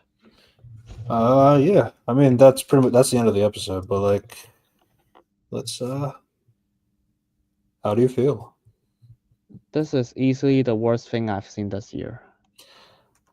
Billy Piper being the Doctor is like the most desperate thing, and I don't think desperate begins to describe this, as the title says. I mean, the thing is, like, I think the fact that Doctor Who did the Doctor Iron Man becomes Doctor Doom thing sooner, it's actually insane. That's actually funny.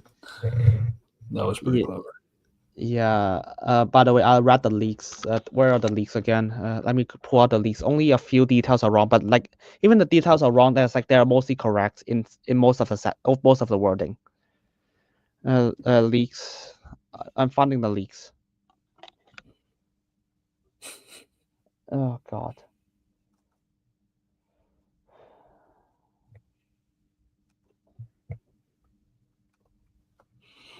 No, I Sorry, you cut off. Oh. Yeah, okay, because I'm gonna talk about the leaks that are online, and you will not love, and you will be fucking insane for how it is. One thing before that, like I saw like BBC, like they made their update video of like every Doctor Regeneration thing, and it's like it's kind of funny because like it was like the video was made back in like 2024. It's like it's like, or whenever the third Doctor, the regeneration app, the Bigenerate, that was 2023, right? The 60th year. 2023, yeah. 2023. So it's like, oh yeah, so like they're not gonna update that video so soon. It's like it's 2025 and it's like less than 2 years later. Oh, we got the next regeneration. They already made the new video. It was kind of funny, but yeah. Yeah. So here are the leaks that they are thinking they're right. Oh, so first one is like episode 1 will be Belinda's childhood boyfriend gifted her with a star when she was younger, which is where the Belinda and the Doctor will be visiting the robot revolution. Absolute fucking insane. How do you get that right? Oh, And then, I told you from before. It's like, yeah, the leaks were pretty much spot on for at least the first 6, right? no, like I think the second leak is episode 3 will be the sequel to the series 4 episode Midnight. I was like, yeah, holy shit, yeah, that is correct. Give me a second. I need to go through all of them.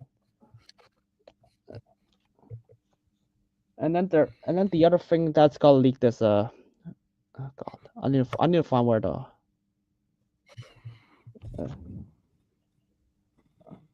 okay, here it is. The third leak at the end of episode 6, it will reveal that Mrs. Flood is by generated version of the Rangi. Mm-hmm. That is also correct. Holy shit. I have a feeling 7 and 8 are the ones that might have some differences here and there.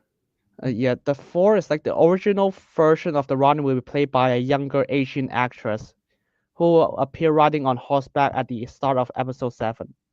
Well, that is true. Happen. No, well, that is correct. That is correct. That is correct. To be fair, Archie is not younger, but like Asian, yeah. I think to be fair, she just looks younger at the very least. She looks younger than Mrs. Flood. That's true. It's like, yeah.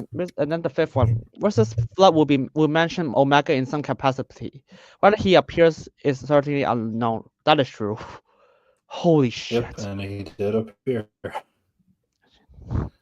The 6th one, Susan will return in the finale. That is false. Anything else? That is not wrong. That is wrong. The thing is why? But the thing is that she did appear. There in is a episode deleted. 6. They did release a deleted. They did release a deleted picture of her, which might have been true.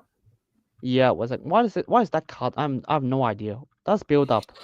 It's weird because like the season 1 and season 2 talk about Susan a lot, the granddaughter and all that stuff. So it's like you feel like there is like kind of like a build up. Oh, this is one thing that in the episode 4 that I did like kind of miss was like with Ruby talking about like how she felt empty without the Doctor, like that post Doctor, like on her own, like she used to be running for her life on everything, and like she saw like the world destroyed or things like that. And then like when the Doctor's gone and she's back on Earth again, it's like there's like everything is calm and like, but there's like a fear that like, oh, something is gonna stop the world or something like is gonna attack or something like that. And it's like, but she feels empty without that stress in her life with the Doctor. So it's like, I thought that was like the thing is like these are interesting ideas, but like not really much to it. But like I thought Millie's performance in this season was like I liked her better in this season with what she was doing. But yeah, it's weird because I don't have. At least they stopped the Chosen One thing. So that was not explained. And holy shit! And that wasn't explained either. But... Jesus Christ! I mean, oh well, that was I haven't even finished all the leaks yet. The 7th leak is Shudi won't be returning for a 3rd season. The 9th leak is okay. The 8th leak has nothing to do with this show. It has something to do with the spin-off shows. But so I'm not gonna say anything. The 9th leak, the fugitive Doctor will appear potentially in episode 5. That is true. Can you repeat that? The fugitive Doctor will appear in episode 5. Yeah, that did happen. And the same episode, yeah. And the 10th leaked. Billy Piper is cast as the 16th Doctor.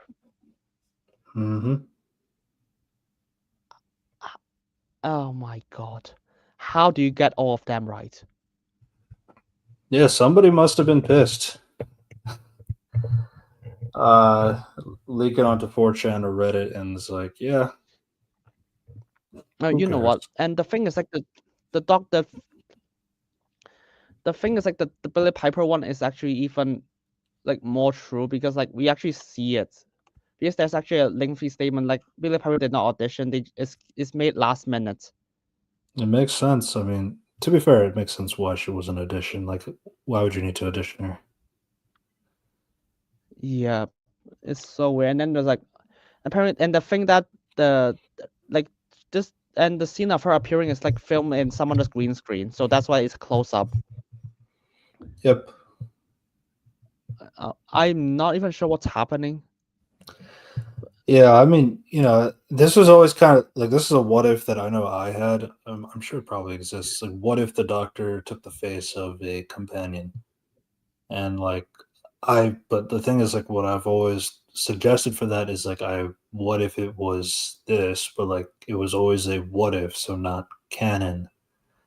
But here we go, and we actually do that, but it's canon. But to be fair, I said what if it was for Jenna Coleman's face.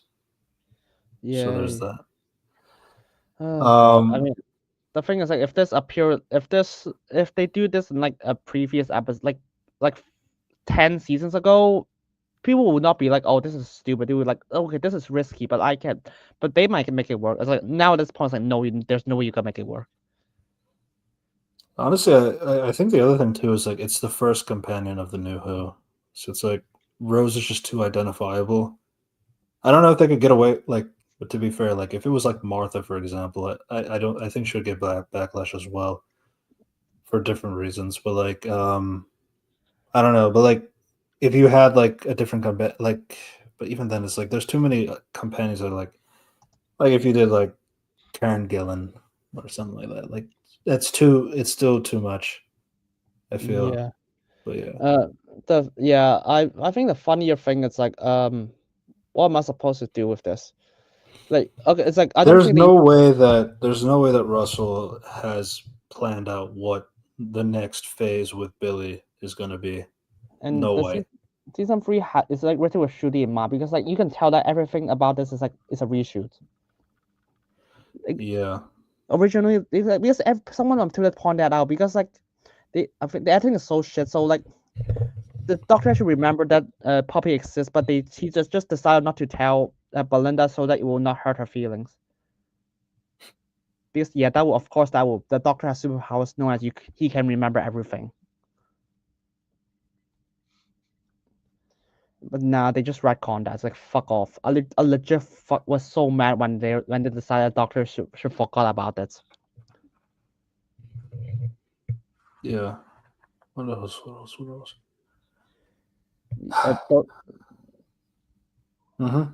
Yeah, because like how the fuck do you write a show like this? This it got to the fan fiction. Like it like I said it before. It's like, oh, you like when like Unity was saying, it's like, oh, it's inspired by like this movie, this show, this show, this show, this show. It's like, no, I think AI did this, bro. Like though, like especially the last two episodes, like I felt like this is something AI would have come up with. There's no way a human did this. But no, the writing credit goes to Russell, so for both of them. Oh my god. This guy used to be good. Yeah, he used to be good, and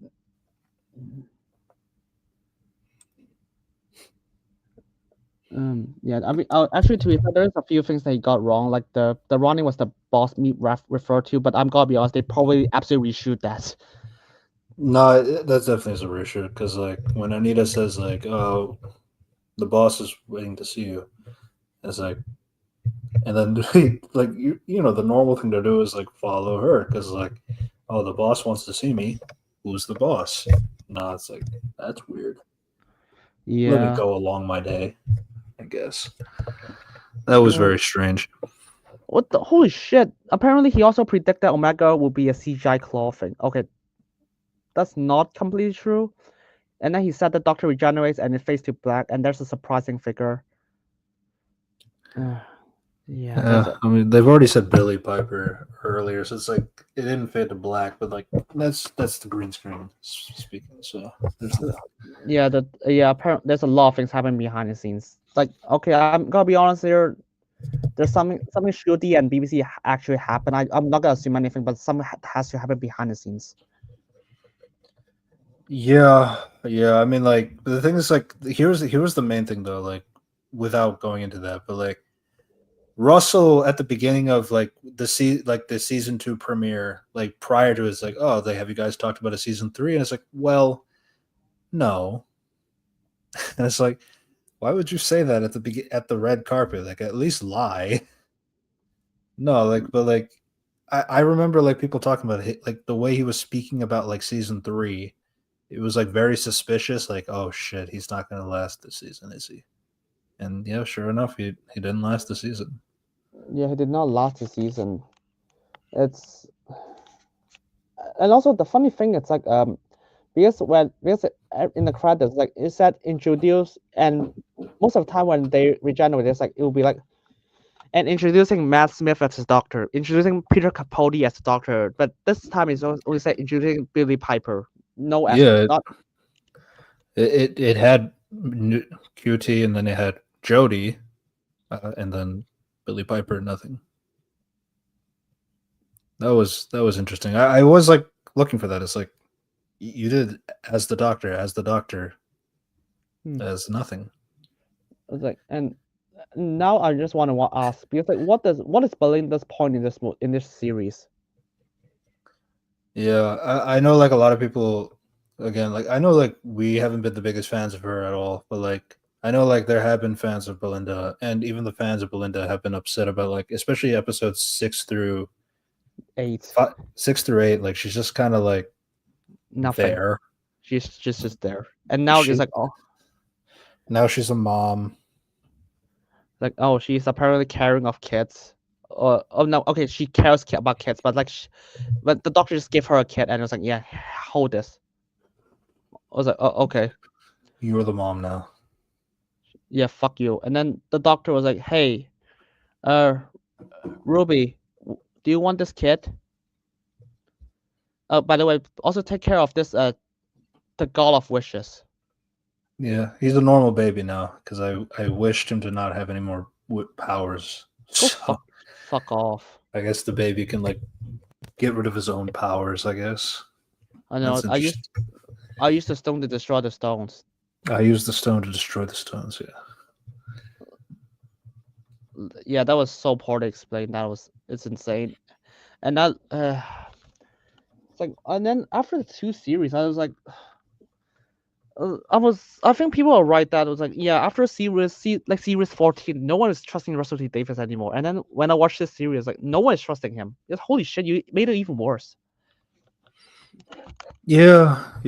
I mean, no, I mean, you know, our good friend Glizzo, highly recommends just Doctor Who needs to die. Like, just kill the show. Give it that 12-year hiatus, like what it used to be, or whatever it used to be from old Who to new Who. Just do it because it desperately needs it. I don't know if they'll go to that point, but especially after introducing Billy Piper, but like yeah, I don't know. It's been an interesting experience. Again, I haven't seen all of Doctor Who or like enough of New Who to like be a person that like understands every single aspect of like what was the problem. That's what Unity is for. My experience of watching just like a few seasons of the New Who and then these 2 new seasons with Cutie Gatwa, Millie Gibson, and Veroda Setu. It's been interesting. Yeah, and yeah. Oh, it's like, and I haven't mentioned, like, do you remember Mel? Yeah. Okay, what does she do in this season? Well, so she does have beef with like the Ronnie because like she's like the one companion that has been there back when the Ronnie was there. So like that was something we also missed because like the Ronnie was also talking about Kate's father, who like also had like an issue with the Ronnie back in the 1970s or something like that. So like more references. And they did nothing. But that's the extent. They're like reference machines. There's reference machines, and then what do we have? What does Rose Noble do? You know, the daughter of Donna Noble. Fuck all. No, it was just a representation of Conrad. Like he hates trans people, so that's why he couldn't imagine her existing. Yeah. I talked to a lot of trans friends about this. Let's just say they're fucking mad at this. Mad at like, what the fuck are you talking about, Russell? Yeah, nah, it's a good show. It's a good show. Fun facts: a lot of my trans friends are big nerds of Doctor Who and video games.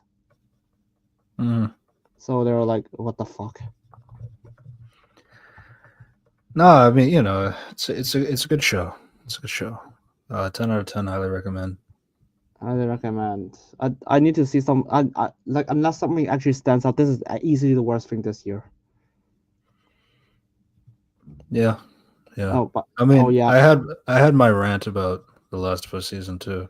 But like, you know, seen it.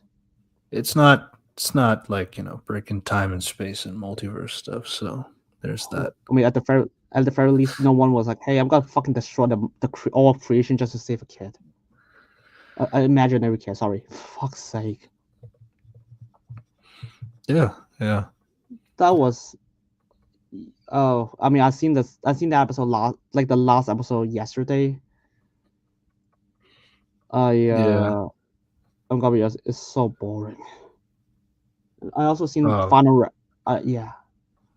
I legit did not care.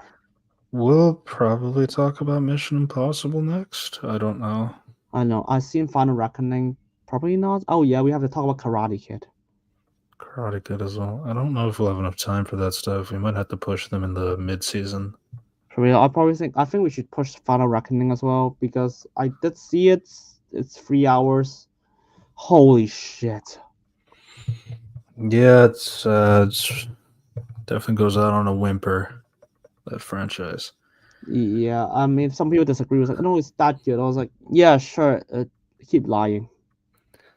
Yeah, no, I also know, like, Glizzo really wanted Haley Atwell as the 16th Doctor, so it's unfortunate that's not. I mean, Billy Piper's close enough, I guess. So. At this point, just don't. Anyone who's in Doctor Who is gonna get their career screwed over. Yeah, I mean, Billy does have Wednesday season 2 coming up as well. Oh, I'm gonna be honest. I think she'll be like in one scene or something. They said she was Enid's mentor, so maybe she'll have. Maybe it's like Christina Ricci. Maybe they'll share. Who knows?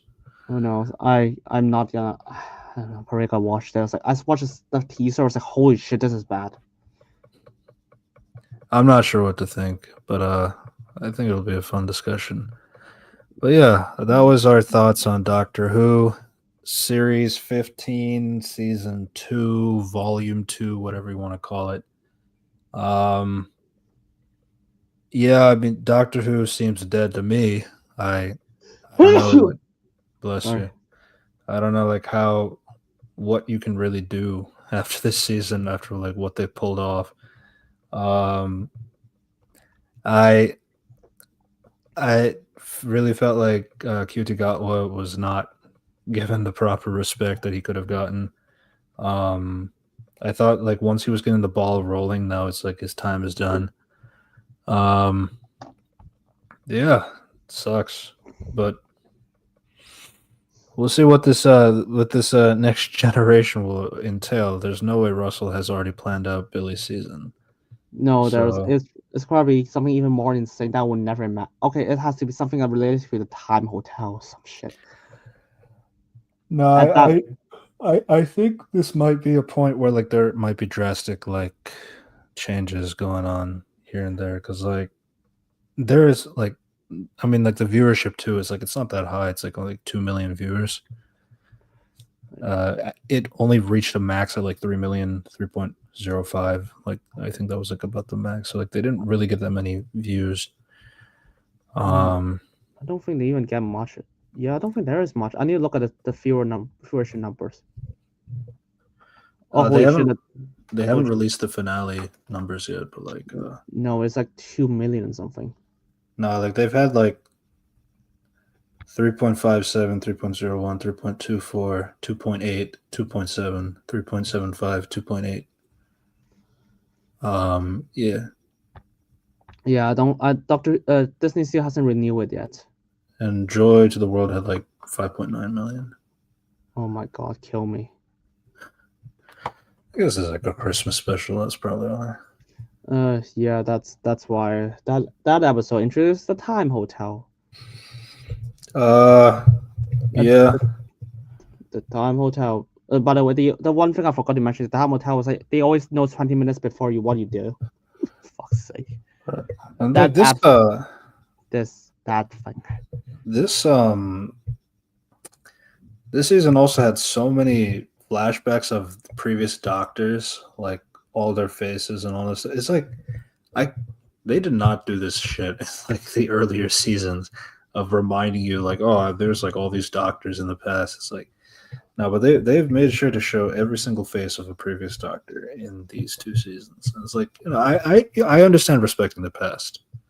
I understand that, but like almost every episode, like, come on, man. Who's that bit? It's like, oh my god. To the point where they even bring back Jodie Whittaker and Joe Martin, and it was nice seeing them, but like, does it make sense? Like, no, they just want it. I mean, apparently we forgot to mention Joe Martin doctor married a god, and that was not that, and apparently they're no what, and they recognized like holy, and then they just abandoned her, and I was like, holy smart, oh my god, that's fucked up. And then the episode never acknowledged that. Yeah, and then the thing is, like, it also does like that editing trick. Is like The Fugitive is like, the last time I spoke to you, I was a fugitive, something like that. Yes, I know this is the fugitive doctor, but like, you know, it was kind of giving like Avatar Kyoshi, like when Aang is like talking, but then it flips over to Kyoshi's talking through Aang, that kind of thing. But like, I don't know if that's what the character is seeing or if they're just seeing the 15th Doctor, and the audience is just seeing the fugitive Doctor. I'm not sure if that's what it was, but like, you know, yeah, that episode styles. That yeah, and what's that? Trolls on the web. Yeah, apparently we are God, and he's troll, and then he just wanted to destroy the thing he created just to kill God. What the fuck? Whoever wrote that has no understanding of Doctor Who. Rogue was literally there for like 30 seconds. And apparently, like, they never mentioned him in the finale, so as Susan.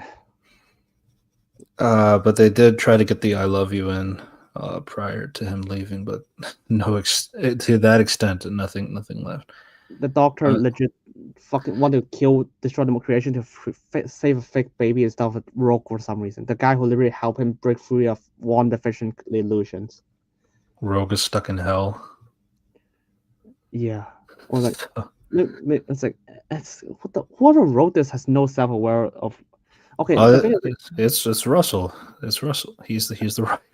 And the thing is, like, Rogue's and the Doctor relationship is so thin. They only know each other for 30 minutes, and apparently, I love you, done. Yeah, I don't know. Like, next is like now you got Billy Piper coming in, and all these like people that this 15th Doctor has interacted with. Like, none of them are like. Some of them are not even aware. I mean, Ruby will be whatever. I mean, like, Ruby. I think Ruby is gonna be ending. I was like, yeah, Ruby is like whatever. Ruby is not gonna come back. Hopefully not. I think Belinda is the one that would probably have the most questions. But at the same time, the Doctor Who like forces like, oh, I've seen like you've had like 16 different faces, so it's like, yeah, I mean, I guess you can. It's just another face. I just missed that part, like, you know, that Christmas special episode of like where it took place after the 9th Doctor and the 10th Doctor first season, where like Rose is just like cowering in the corner and not really sure who is she looking at, and the 10th Doctor trying to cheer her up. Oh, there's a fucking shit. Oh, yeah, something like this. Oh shit, there's a statement. Sometimes there might be. Okay, here's the thing in Wikipedia I found. Suggests that any hiatus if it were to occur would likely be lengthened. So there's a hiatus at 2027 for a new series. It said sometimes there might be a pause, and during that pause, the viewers of News Round now will grow up a few years and start writing stories, and they will bring it back. So at the show is now on hiatus. I mean, it makes sense because like there really is nothing much to say with this one. Russell never got Chibnall to write. Maybe that's for the best. It's like now Or now maybe Chibnall would have done better. Who knows? I don't know, but at the very least, his era is actually not. It's like it's written like okay with more respect than this era. I didn't say better. I say with more respect. Yeah. But yeah, let's we should call that a pod. Yeah, I can't. Yeah, I can't wait for the boss to be some kind of like Kang entity, and then series 16's gotta be worse because they're gonna be fighting Mr. Okay, who has appeared in the previous episode of the Doctor Who? Okay, you know what? Fuck it. The Master is now controlling the Time Hotel, and he's gotta fight the Doctor who controls like the most powerful shit in the all of creation.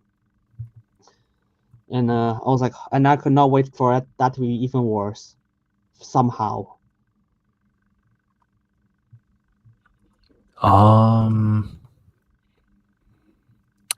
The Autons or Black Guardian. Baltazar. That sounds like a good name. Yeah. For a villain to bring back. Maybe Gods of Ragnarok, they will bring that back. Oh